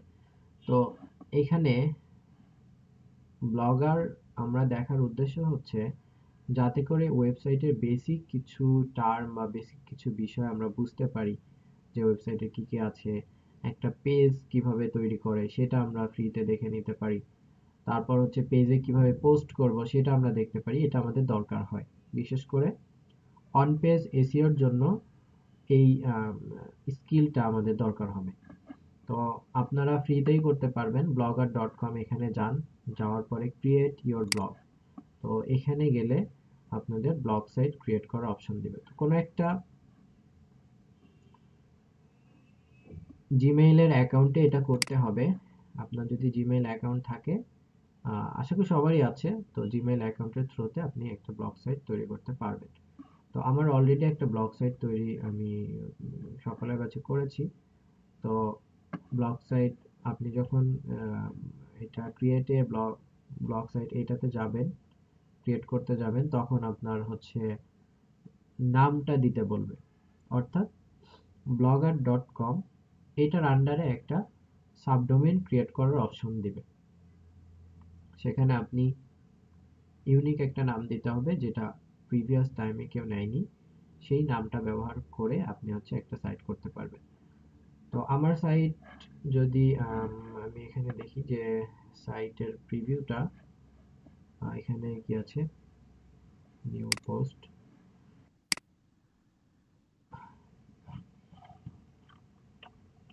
আচ্ছা, আমি এটার আন্ডার আরেকটা ব্লগ সাইট আমি করে দেখাই। New blog.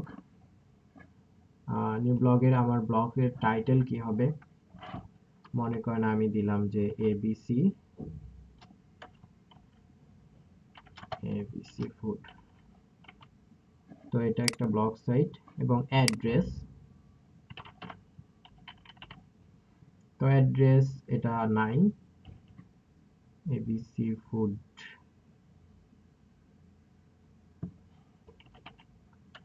মনে করেন আমি দিলাম রিভিউ, এটা আছে।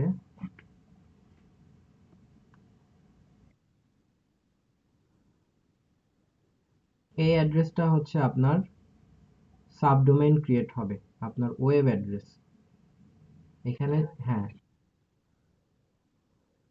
হ্যাঁ, হ্যাঁ, যে নামে আপনি ব্লগটা খুলতে চান। ঠিক আছে।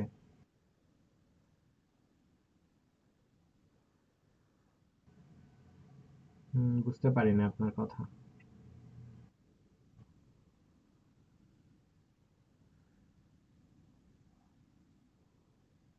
Right, right, right.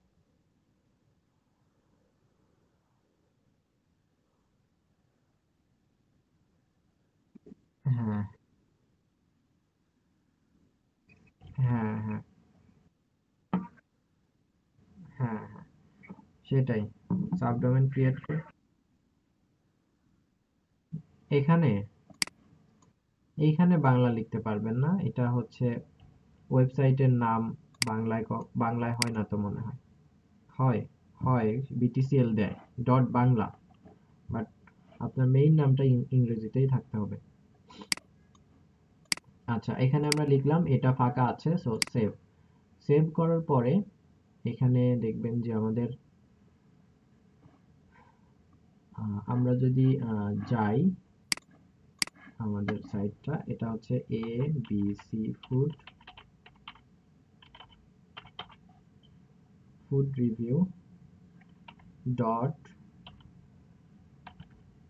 Blogger dot কম।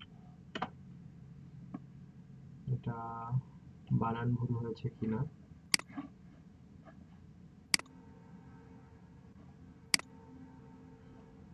হুম,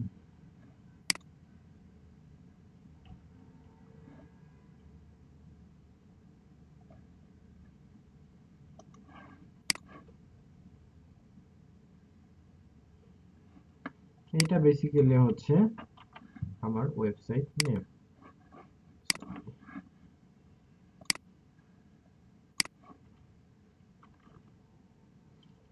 ব্লগার লিখেছিলাম। তো এটা হচ্ছে ওয়েবসাইট। তো আপনারা যদি এই অ্যাড্রেসে যান দেখবেন এরকম একটা পেজ দেখতে পাবেন। এটা বেসিক্যালি একটা সাবডোমেইন ক্রিয়েট, যে ব্লগ স্পটের আন্ডারে একটা হচ্ছে সাবডোমেইন ক্রিয়েট করে সে আমাকে একটা ব্লগ সাইট করতে দিয়েছে, এটা সম্পূর্ণ ফ্রি।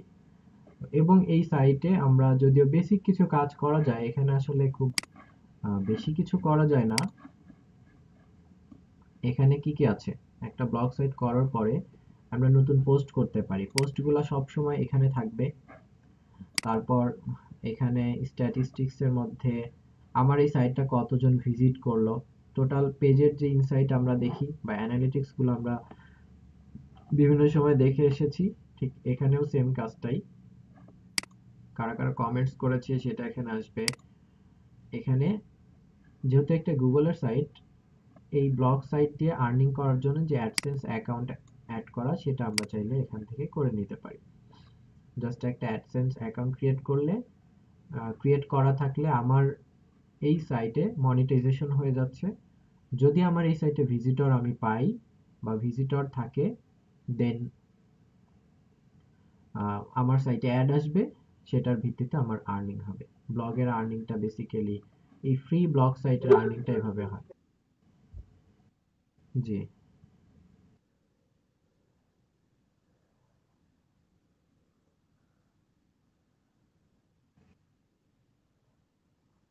না, অ্যাডসেন্স অ্যাকাউন্ট ক্রিয়েট করে নিতে হবে।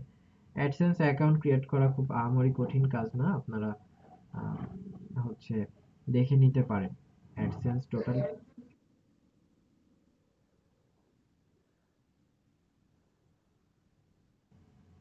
ওয়েবসাইটে মনিটাইজেশনের জন্য এখানে রিসেন্ট বিষয়টা আমি জানি না আসলে। ঠিক আছে, যে অ্যাডসেন্স অ্যাপ্রুভাল পেতে গেলে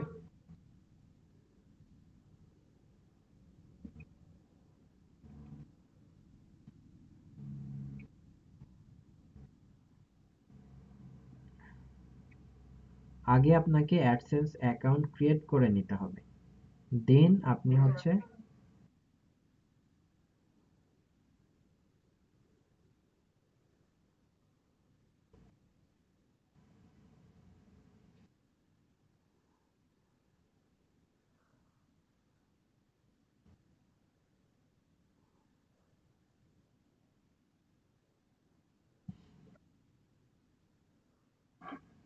এটা টেকনিক্যালি কোনোভাবে হচ্ছে না। আপনি এখানে করেন যে ওয়েবসাইট অ্যাডসেন্স রিকোয়ারমেন্ট এটা লিখে সার্চ করেন।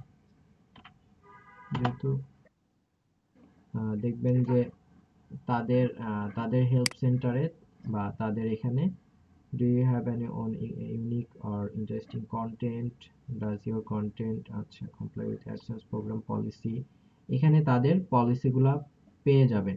ঠিক আছে, ইউটিউবেরটা তো আমরা জানি, আসলে ওয়েবসাইটের অ্যাডসেন্স নিয়ে আমি অনেক দিন ধরে কাজ করি না, তো যে কারণে এটার আপডেটটা আমি রিসেন্ট বলতে পারছি না। তবে আপনারা এটা দেখে নিন।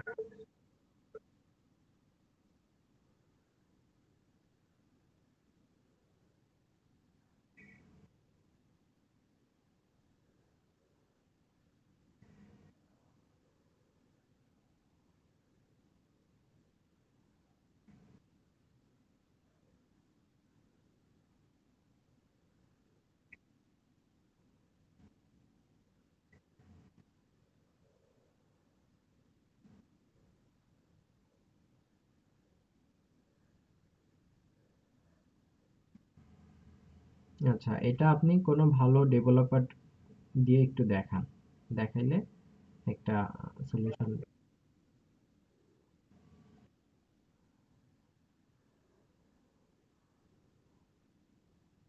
এটা আমি হচ্ছে যতটুকু জানি যে এটার কন্টেন্ট কোয়ালিটি ভালো হতে হবে, ইউনিক কন্টেন্ট হইতে হবে।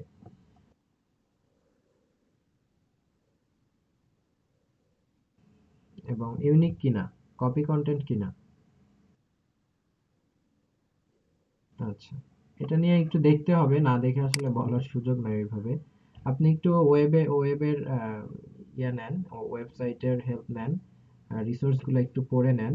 বিভিন্ন ব্লগ বা বিভিন্ন রিসোর্স আছে যে কিভাবে আপনি অ্যাডসেন্স অ্যাকাউন্ট ইন্টিগ্রেট করবেন, ওই ব্যাপারগুলো।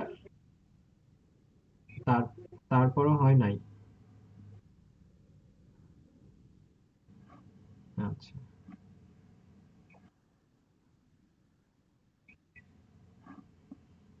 কোথাও ভুল করছেন, এটা আসলে।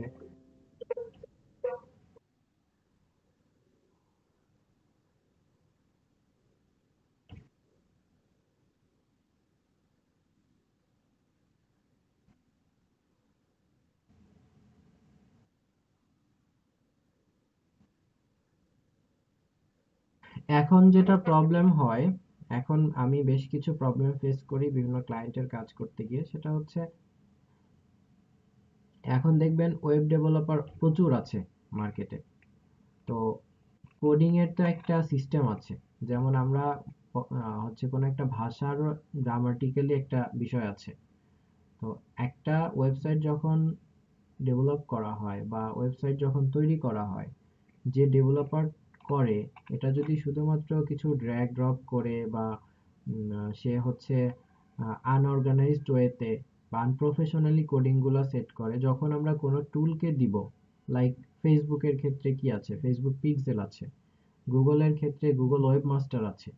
তো এই টুলগুলা যখন ইন্টিগ্রেট করা হয়, যদি তাদের কোডিং এর মধ্যে কোনো প্রবলেম থাকে, তাহলে সেই ব্যাপারগুলা কিন্তু এই যে টুলগুলা বা ফেসবুক, গুগল বা ওয়েব সাইট রিলেটেড বা হচ্ছে বিভিন্ন রিসার্চ রিলেটেড যে টুলগুলো আছে, এই টুলগুলো তাদের ওই কোডিংগুলো প্রপারলি পায় না।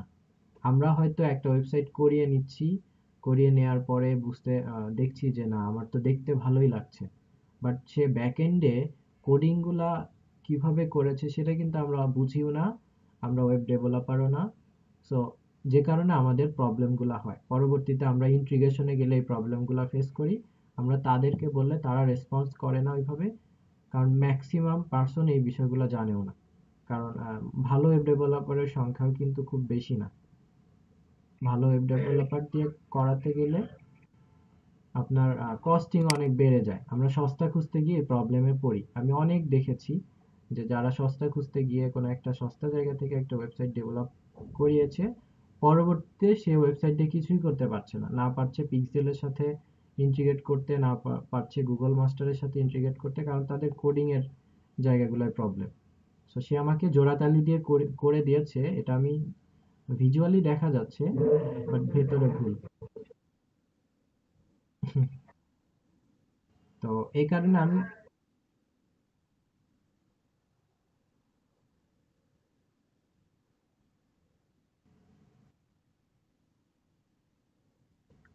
আচ্ছা আমি ঢুকে দেখলেও যেহেতু আমি প্রোগ্রামার না, হয়তো আমি ওয়েবসাইটের ভুল ভালো বুঝতে পারবো না।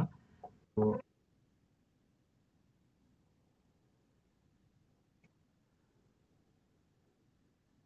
তবে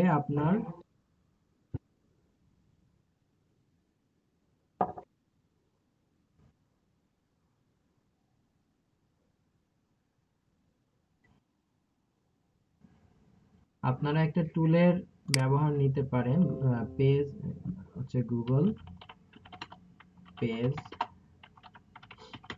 স্পিড ইনসাইট, এই টুলটা ব্যবহার করে দেখতে পারেন। ইউআরএল দিলে তারা কিছু প্রবলেম দেখায় যে আপনার ওয়েবসাইটে কি কি প্রবলেম আছে। এছাড়াও যখন আপনি বলেন,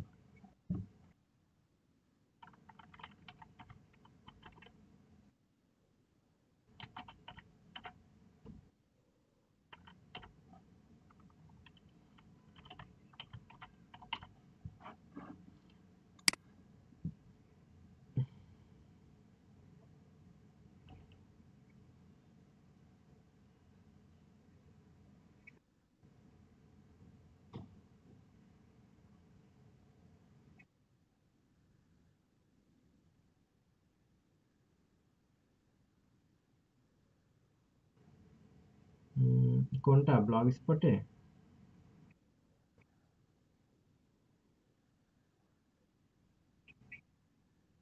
আচ্ছা আচ্ছা, হ্যাঁ পেইড থিম, হ্যাঁ পেইড থিম নিতে পারলে খুবই ভালো। পেইড থিম গুলো নেওয়া আমি সবসময় সাজেস্ট করি, ফ্রি থিম থেকে পেইড থিম নেওয়াটা ভালো। এই যে দেখেন আপনার কি কি প্রবলেম আছে এই জায়গাগুলোতে কিছু দেখায়। বিশেষ করে এসইও তে এই টুলগুলা লাগে, যে আপনার একটা সাইটের কতটুকু আপনি হচ্ছে যখন গুগল এটাকে ক্রল করতে গিয়ে যদি স্পিডটা ঝামেলা হয়, তাহলে এই প্রবলেমগুলো অনেক সময় র্যাঙ্কিং এর ক্ষেত্রে প্রবলেম হয়। আর এই প্রবলেমগুলো কেন হচ্ছে সেই জায়গাগুলো এখানে দেখায়, যে পেজ ইন্ডেক্সিং, ইন্ডেক্স করতে টাইম লাগছে, কেন টাইম লাগছে, কোন কোন জায়গায় আপনার সমস্যা, আনইউজড সিএসএস প্রপারলি হচ্ছে সাইজ, ইমেজ সাইজ দেয়াটা, তারপর হচ্ছে ইনিশিয়াল সার্ভার রেসপন্স টাইম, তারপর রেন্ডার ব্লকিং রিসোর্স, এগুলো প্রোগ্রামাররা অনেক ভালো বুঝবে। ঠিক আছে, তো এই প্রবলেমগুলো রিসলভ করার ট্রাই করা। আচ্ছা, আপনি ভালো কোনো প্রোগ্রামার দিয়ে দেখান, আশা করি হেল্প হবে আপনার। আচ্ছা, এখানে আমরা আর্নিং এর এই জায়গাতে create AdSense account, that's mean AdSense account, কোনটা? আচ্ছা, এটাই কিন্তু ওয়েবসাইটের সবকিছু মানে ফল্ট ধরার একমাত্র মাপকাঠি না।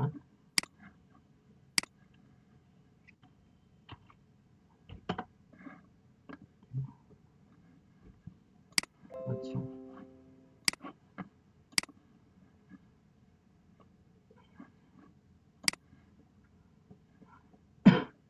আচ্ছা, এরপরে পেজেস হচ্ছে আমাদের এখানে যে পেজগুলো থাকবে সেই পেজগুলো, তারপর লেআউট। বেসিক্যালি লেআউটের এই জায়গা থেকেই আমাদের চেঞ্জগুলো করতে হয়। যে একটা ওয়েবসাইট দেখতে কেমন লাগবে এটা জাস্ট কিছু ড্র্যাগ করে করে কোনটা কোথায় রাখবো, বাটন কোথায় থাকবে, সাইড বার কোথায় থাকবে, সার্চ বার কোথায় থাকবে, হেডার কোথায় থাকবে, সেগুলো আমাদেরকে এখানে চেঞ্জ করে করে দিতে হয়। আচ্ছা, এডিট করা যায়। তো যাই হোক, আমরা হয়তো টুকটাক পরবর্তীতে করব। আমরা থিম এইটাতে যাই। এখানে দেখেন বেশ কিছু থিম আছে, এগুলো ফ্রি। এগুলো খুবই বেসিক লেভেলের থিম। তো এখানে আসলে তেমন কোনো কিছু আমরা অ্যাডভান্স লেভেলের কিছু করতে পারি না। তারপর যতটুকু আছে মোটামুটি খারাপ না। মনে করেন আমরা এখান থেকে একটা থিম নিব। এখানে আমরা একটা থিম নিই, মনে করেন এটা আমরা ইনস্টল করব।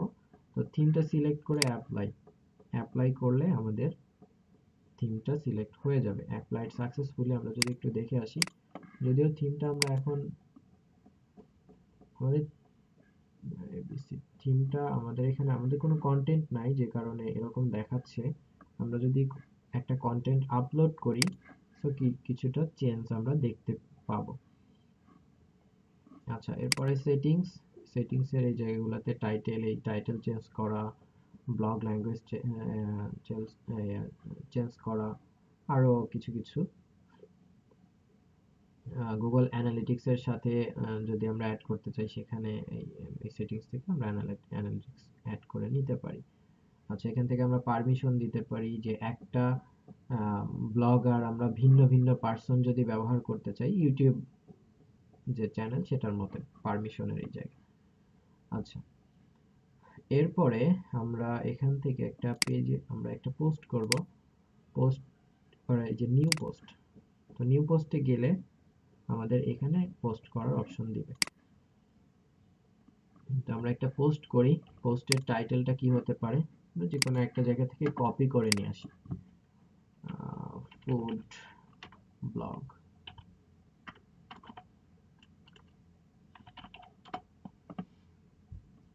ফুড ব্লগ একটা জায়গা থেকে জাস্ট কোনো একটা কন্টেন্ট কপি করে নিয়ে আসি।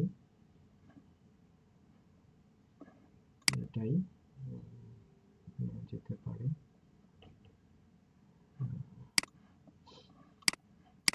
আচ্ছা, আমরা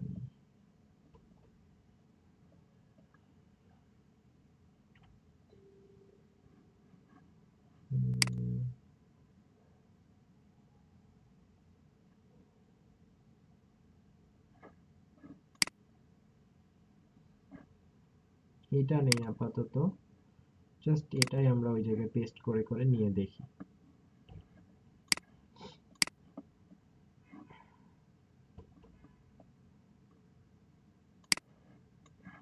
আচ্ছা, আমরা টাইটেলটা নিই। কপি করার সময় সব সময় উচিত হবে যে আপনার একটা নোট রাখা। এভাবে একটা নোট রাখেন, দেন কপি করেন। যদি আমি আমরা তো কন্টেন্ট লিখবো, কপি করব না। তো এখানে জাস্ট দেখানোর জন্য আমি কপি করে দেখাচ্ছি। আচ্ছা, এখানে আরেকটা ইমেজ আছে। এখানে আরেকটা ইমেজ জাস্ট একটু নেই। ইমেজগুলো বড় বড়, এটাকে আবার রিসাইজ করতে হবে।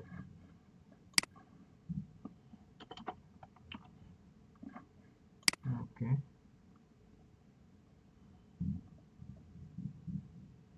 আচ্ছা, এখানে আমি কয়েকটা ফুডের ইমেজ নিয়ে নিই।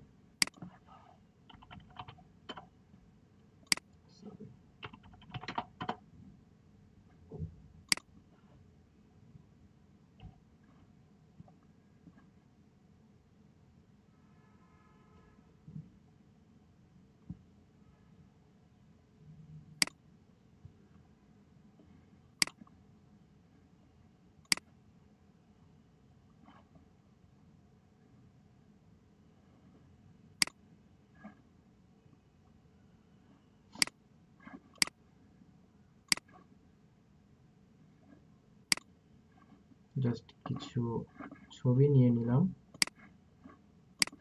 এখানে আমরা এটা আপলোড করব। তো কন্টেন্টগুলো আপলোড করি।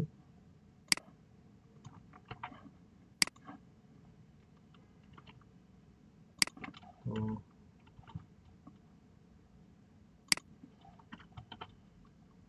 এখানে যেটা আছে সেটা আমি এখানে দিয়ে দিলাম।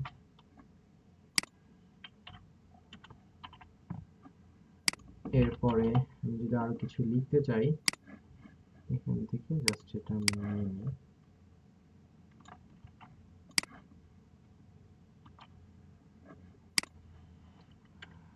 তো আমি যদি মনে করি এটার মাঝে আমি ছবি দিব, সো এখানে আমরা ছবিও দিতে পারি। Image insert, upload from computer,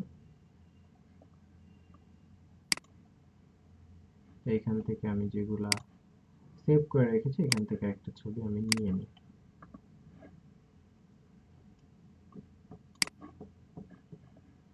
আমার এখানে ছবি চলে আসছে। তো আমরা ছবিটাকে যে কোনো জায়গাতে চাইলে দিতে পারি। এখানে যদি আমরা এখানে রাখতে চাই, এখানে রাখা যেতে পারে। এবং সেটিংস এর মধ্যে দেখেন এখানে সাইজ আছে এবং এখানে alter text, title text, alter text. So এটা কিন্তু এসইওর জন্য হেল্প করবে আমার এই ছবিটা। তো আমি যে ছবি দিচ্ছি সেই ছবি আসলে কিসের ছবি সেটা অল্টার টেক্সট সম্পর্কে আমরা অনেকেই দেখেছি। এটা অন পেজ এসইওর জন্য খুবই ইম্পর্টেন্ট একটা বিষয়। যদি আমরা ওয়ার্ডপ্রেসে ফাইনালি অন পেজ এসইওর বিষয়টা দেখবো, জাস্ট এখানে ফ্রিতে আমাদের যতটুকু দেখে নেওয়া যায়। আমি এখানে জাস্ট দিয়ে রাখলাম যে এবিসি।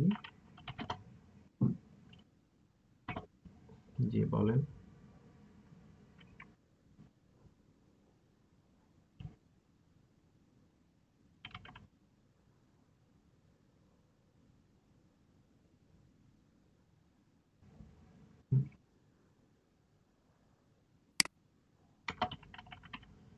সেম ইউজ করলে ভালো,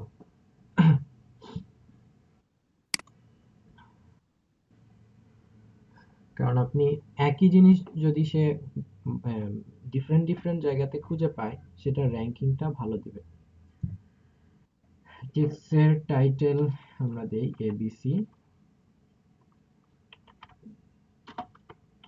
জাস্ট একটা টাইটেল দিয়ে দিলাম। তো আপডেট। এরপরে হচ্ছে আমরা চাইলে এখান থেকে কিছু চেঞ্জ করতে পারি। এখানে ক্যাপশন দিতে পারি।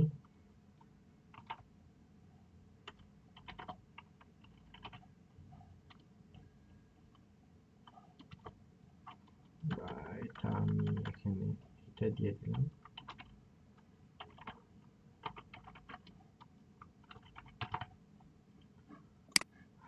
জাস্ট এভাবে আমরা দিতে পারি। এটাকে যদি আমি হেডিং দিতে চাই,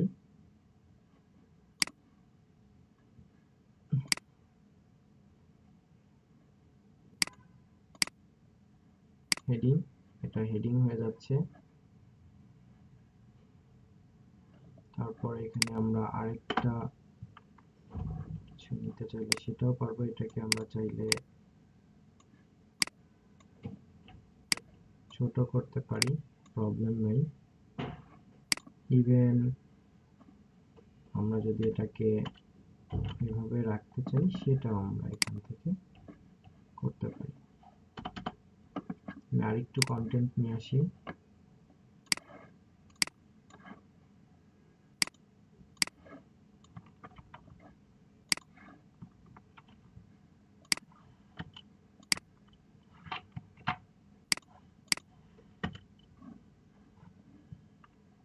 আমরা এখানে চাইলে আরেকটা ইমেজ দিতে পারি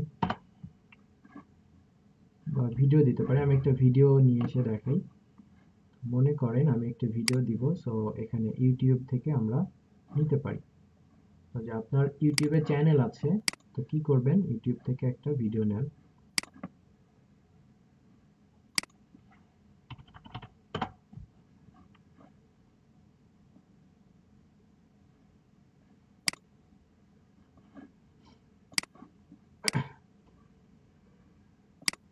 ইউআরএলটা কপি করেন, কপি করে আপনার এখানে বসায় দেন।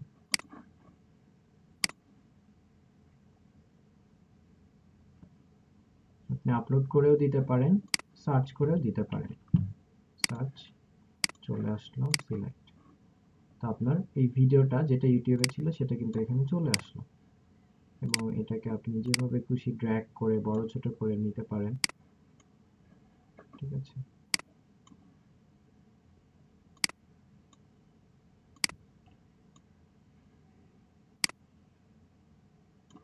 আমরা এটাকে ছোট বড় করে নিতে পারি।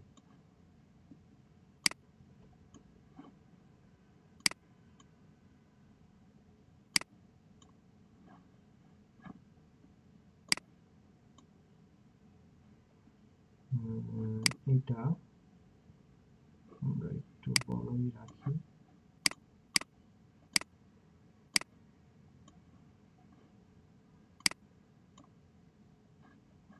আচ্ছা,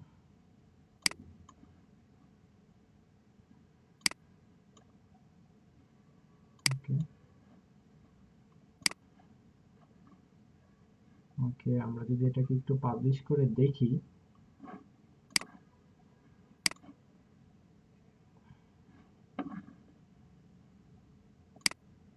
সরি,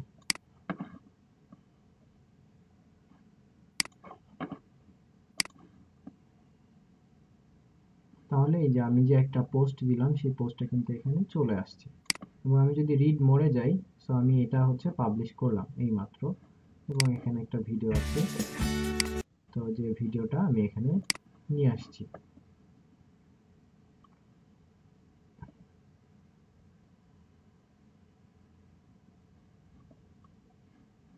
তো এটা হচ্ছে সাইট নেম। তো আমি যদি এভাবে আরেকটা পোস্ট দেই, তাহলে আরো কিছু চেঞ্জ আস্তে আস্তে আসবে। যে নিউ পোস্ট, আমরা সেম ভাবেই আরেকটা নেই,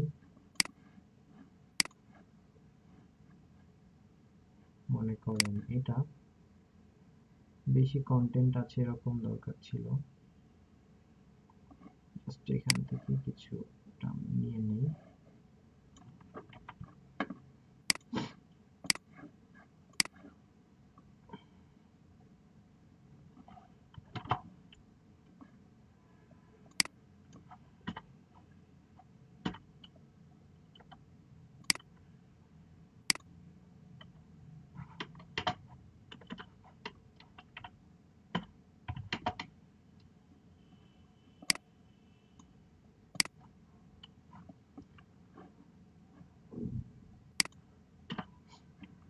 তো এইখানে আমরা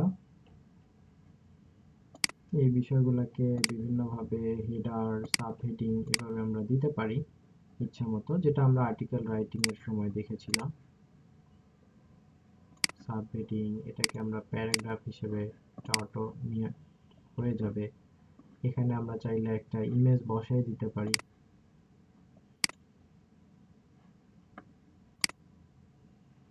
এখানে আমি আরেকটা ইমেজ নিয়ে আসি।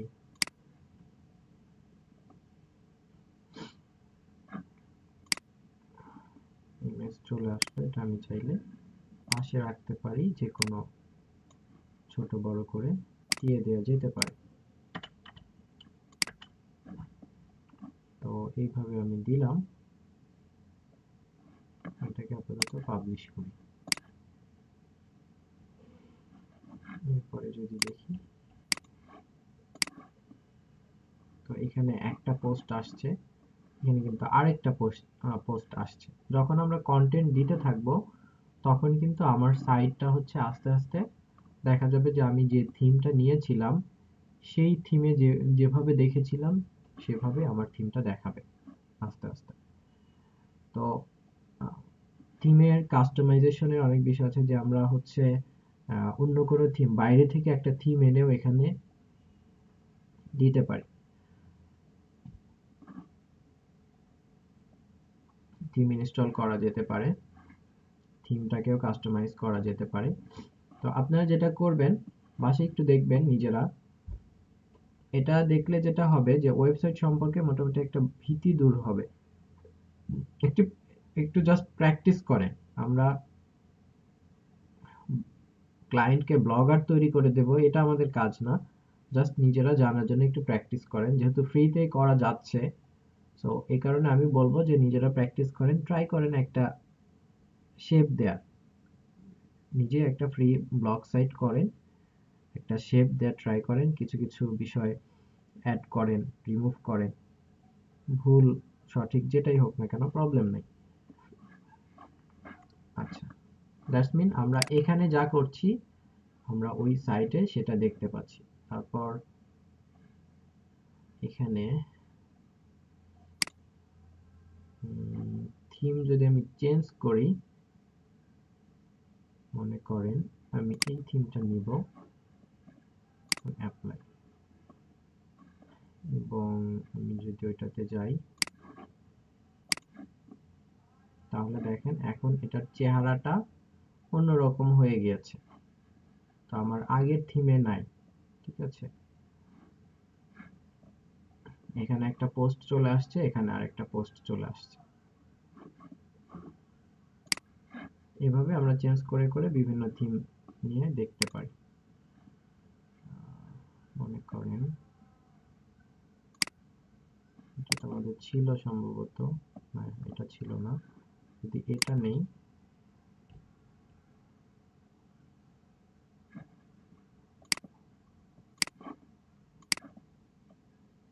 তাহলে আমার সাইটটা অন্যভাবে চেঞ্জ হয়ে গেছে। যেটা আমি লাস্টে দিয়েছি সেই পোস্টটা এখানে আছে, আর বাকিগুলো এখানে আরো পোস্ট করলে এই জায়গাগুলোতে থাকবে।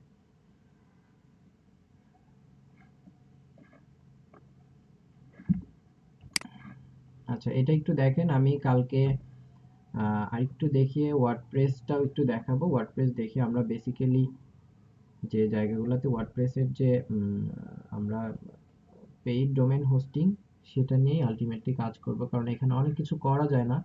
এখানে যে অপশনগুলো আছে বা যে হচ্ছে প্লাগইনগুলো দেয়া আছে ডিফল্ট ভাবে সেগুলো নিয়েই কাজ করা যায়, খুবই বেসিক কাজ, যে কারণে এই জায়গাতে আমরা খুব বেশি কিছু দেখতেও পারবো না।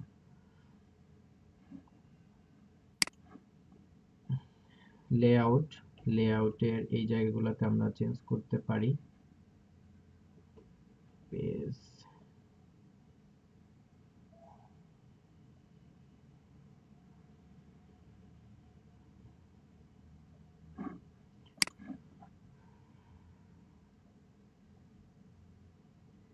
থিমের কালার চেঞ্জ করা, ব্যাকগ্রাউন্ড ইমেজ, মনে করেন আপনি একটা ব্যাকগ্রাউন্ড দিতে চাচ্ছেন, সো এই জায়গাতে ব্যাকগ্রাউন্ড দেওয়া যেতে পারে, যে আপনি একটি ব্যাকগ্রাউন্ড দিতে চান, এটা দেন, ডান। দেখি ব্যাকগ্রাউন্ডটা আসে কিনা, দেখেন আমার ওয়েবসাইটে ব্যাকগ্রাউন্ড চলে আসছে। তো আপনি এখানে যে কাজগুলো করবেন সেই জায়গায় মেইন কালার থিম, থিমের কালার চেঞ্জ করা, এই যে কালারগুলো চেঞ্জ হচ্ছে। আমি যদি আরেকটা, এটা বেশি ইয়ে লাগছে না, আমি যদি আরেকটা নেই, এটা যদি আপনি ডান, ব্যাকগ্রাউন্ডটা এমন হয়ে গিয়েছে। এবং অ্যাডভান্সের মধ্যে কিছু কিছু কালার আপনি এখান থেকে চেঞ্জ করতে পারেন, যদি ট্রান্সপারেন্ট করেন তাহলে যেগুলো ট্রান্সপারেন্ট হয়ে যাচ্ছে। থিম কালার চেঞ্জ করতে চাইলে এই যে থিমের কালার চেঞ্জ হচ্ছে এখান থেকে। এরপরে হচ্ছে ফন্ট যদি আপনি কমাতে চান, বড় করতে চান, ছোট করতে চান, এই জায়গাতে করতে পারবেন। এখানে কালার চেঞ্জের অপশন আছে, লিঙ্ক কালার করতে পারবেন, ভিজিটেড লিঙ্ক কালার করতে পারবেন, লিঙ্ক হোভার কালার, এগুলো জাস্ট এই থিমের বিষয়গুলো। এবং বাটন ফন্ট কত পিক্সেল হবে, অ্যাডভান্সের মধ্যে এই ইনিশিয়াল কাজগুলো আমরা এখান থেকে করতে পারি। জাস্ট আপনারা একটু দেখেন, নিজেরা ট্রাই করেন, আই থিঙ্ক একটা ব্লগ সাইট করতে পারবেন। প্র্যাকটিস করার জন্য হেল্প হবে।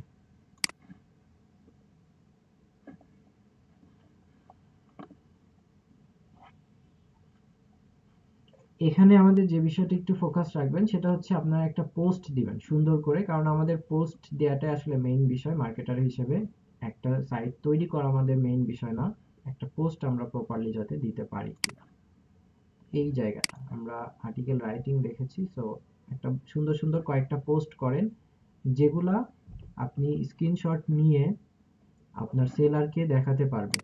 এই সুযোগ আছে, কারণ এগুলার, এই পোস্টগুলার ইউআরএল কিন্তু আমরা দিতে পারবো চাইলেই যে কাউকে। ঠিক আছে? তো আপনি যদি নিজে কিছু আর্টিকেল রাইটিং করে থাকেন, যে আপনার ওয়েবসাইট নাই আপাতত, সো আপনার আর্টিকেলগুলো আপাতত ব্লগ সাইটে রাখেন। যখন ওয়েবসাইট করবেন এবং আপনি চাইলে ব্লগ সাইটটাকে ডোমেইন কিনে ডোমেইনে কনভার্ট করে নিতে পারেন, যে তখন আর এই ব্লগ আর থাকবে না বা ব্লগ স্পট থাকবে না, তখন হচ্ছে আপনার রিয়েল ডোমেন নেমে কেউ যদি যায় তখন আপনার কন্টেন্টগুলো দেখতে পারবে। অনেক ব্লগার যারা আগে সাবডোমেনে ব্লগিং করতো, এখন তারা হচ্ছে ইউআরএল কিনে দেন সেটাকে ট্রান্সফার করে নিয়েছে। আচ্ছা,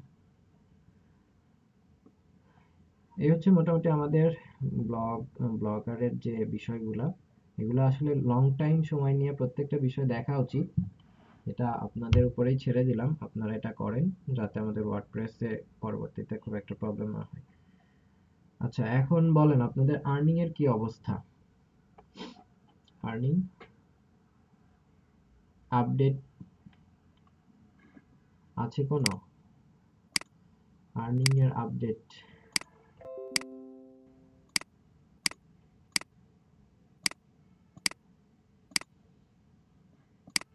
মাইক্রো ওয়ার্কার্সে কাজ করছেন সবাই?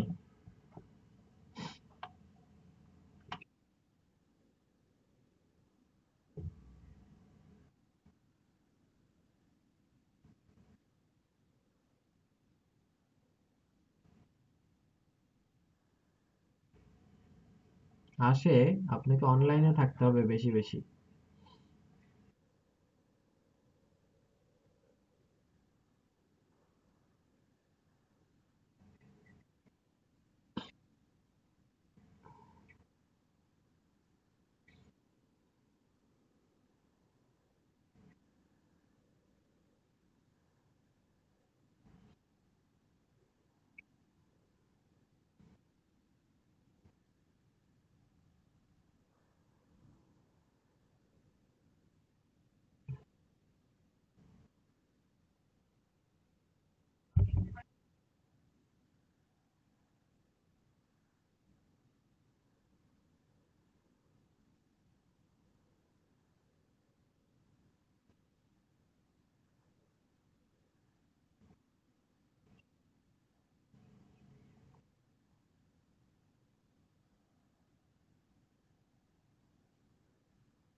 হুম, 11।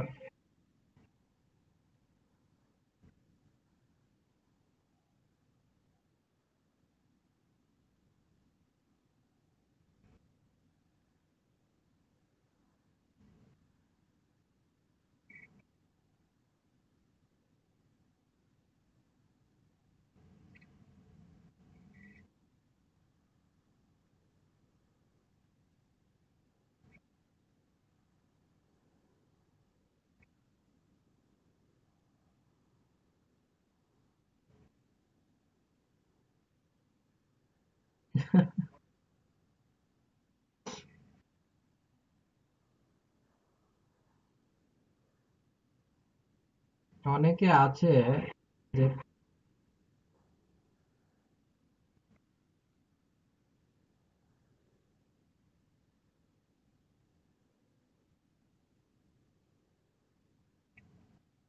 অনেকেই আছে ফাইবার বা আপওয়ার্কে কাজ নিয়ে মাইক্রো ওয়ার্কারে ক্যাম্পেইন ছাড়ে।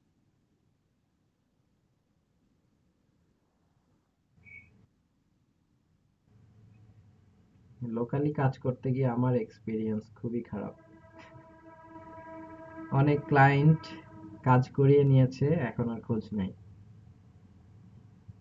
খুব ভালো ভালো প্রোফাইলের মানুষজন এরকম করে। হ্যাঁ, হ্যাঁ, আমি লোকালি বেশ কাজ করছি, এখনো করি। খুব ভালো ভালো প্রোফাইল, তাদের দেখলে আসলে বুঝতে পারবেন না, কিন্তু দেখা যাবে কাজ করিয়ে নিয়ে পেমেন্ট আর দেয় নাই। প্রচুর।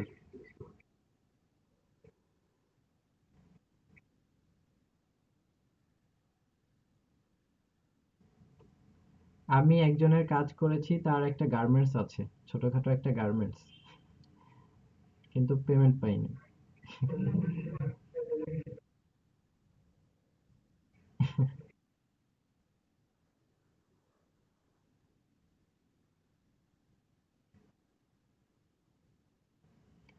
আসলে এটা তো বিশ্বাসের জায়গা থেকে করেছি, তাই না? আমাদের লোকালি আমি তো ওইভাবে কোনো প্ল্যাটফর্মে করি নাই।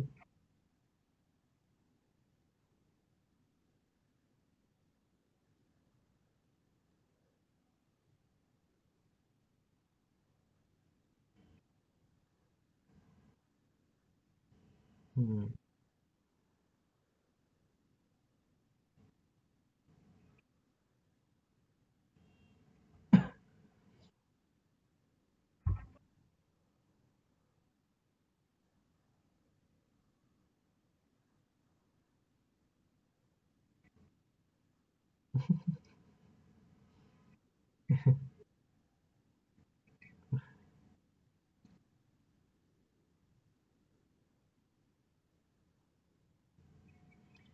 এসইও ক্লার্কে বিড করছেন আপনারা?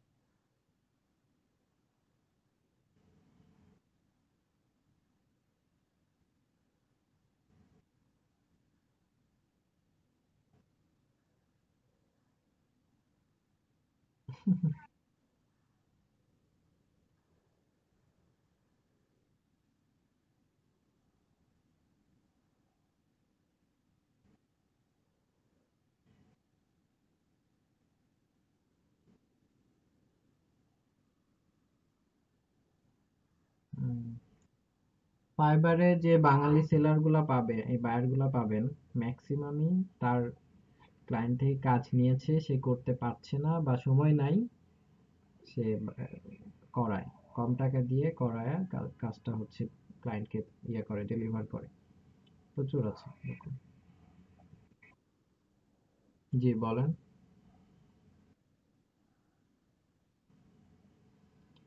ফুল টাইম ফ্রিল্যান্সিং থেকে বেরোয় আসার ট্রাই করতেছি। ঠিক আছে, কারণ আমি রাত জাগতে পারি না, এটা আমার একটা প্রবলেম। ফুল টাইম ফ্রিল্যান্সার বলা যায় না নিজেকে, রাত জাগতে হয় প্রচুর।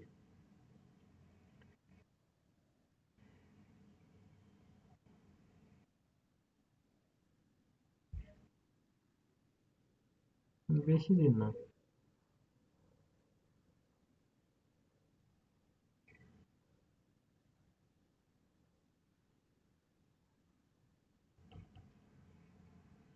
ডিজিটাল মার্কেটিং এ এক্সপিরিয়েন্স 3 বছরের মতো আমার, বেশি দিন না।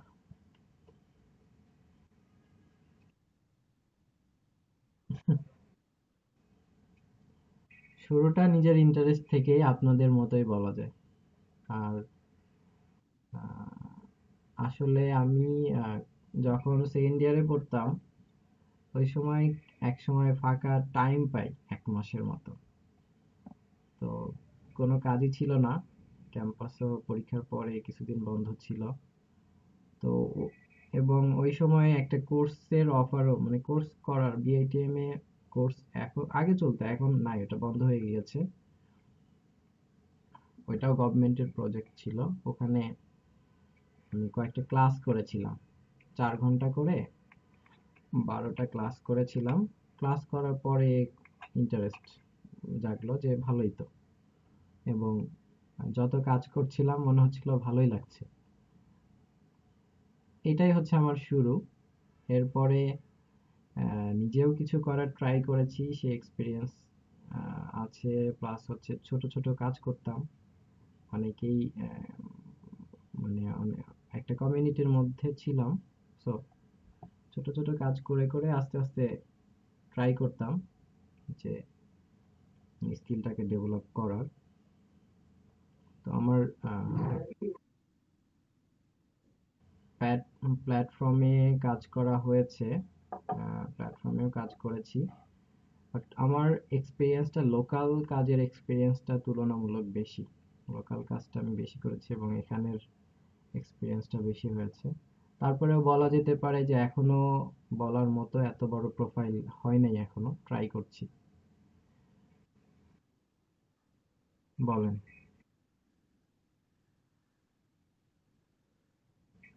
ও, নেক্সট 10 ইয়ার্স আমি যদি এই দিকে থাকি, আমার ইচ্ছা বাইরে চলে যাওয়া, বুঝছেন? তো আমি নিজে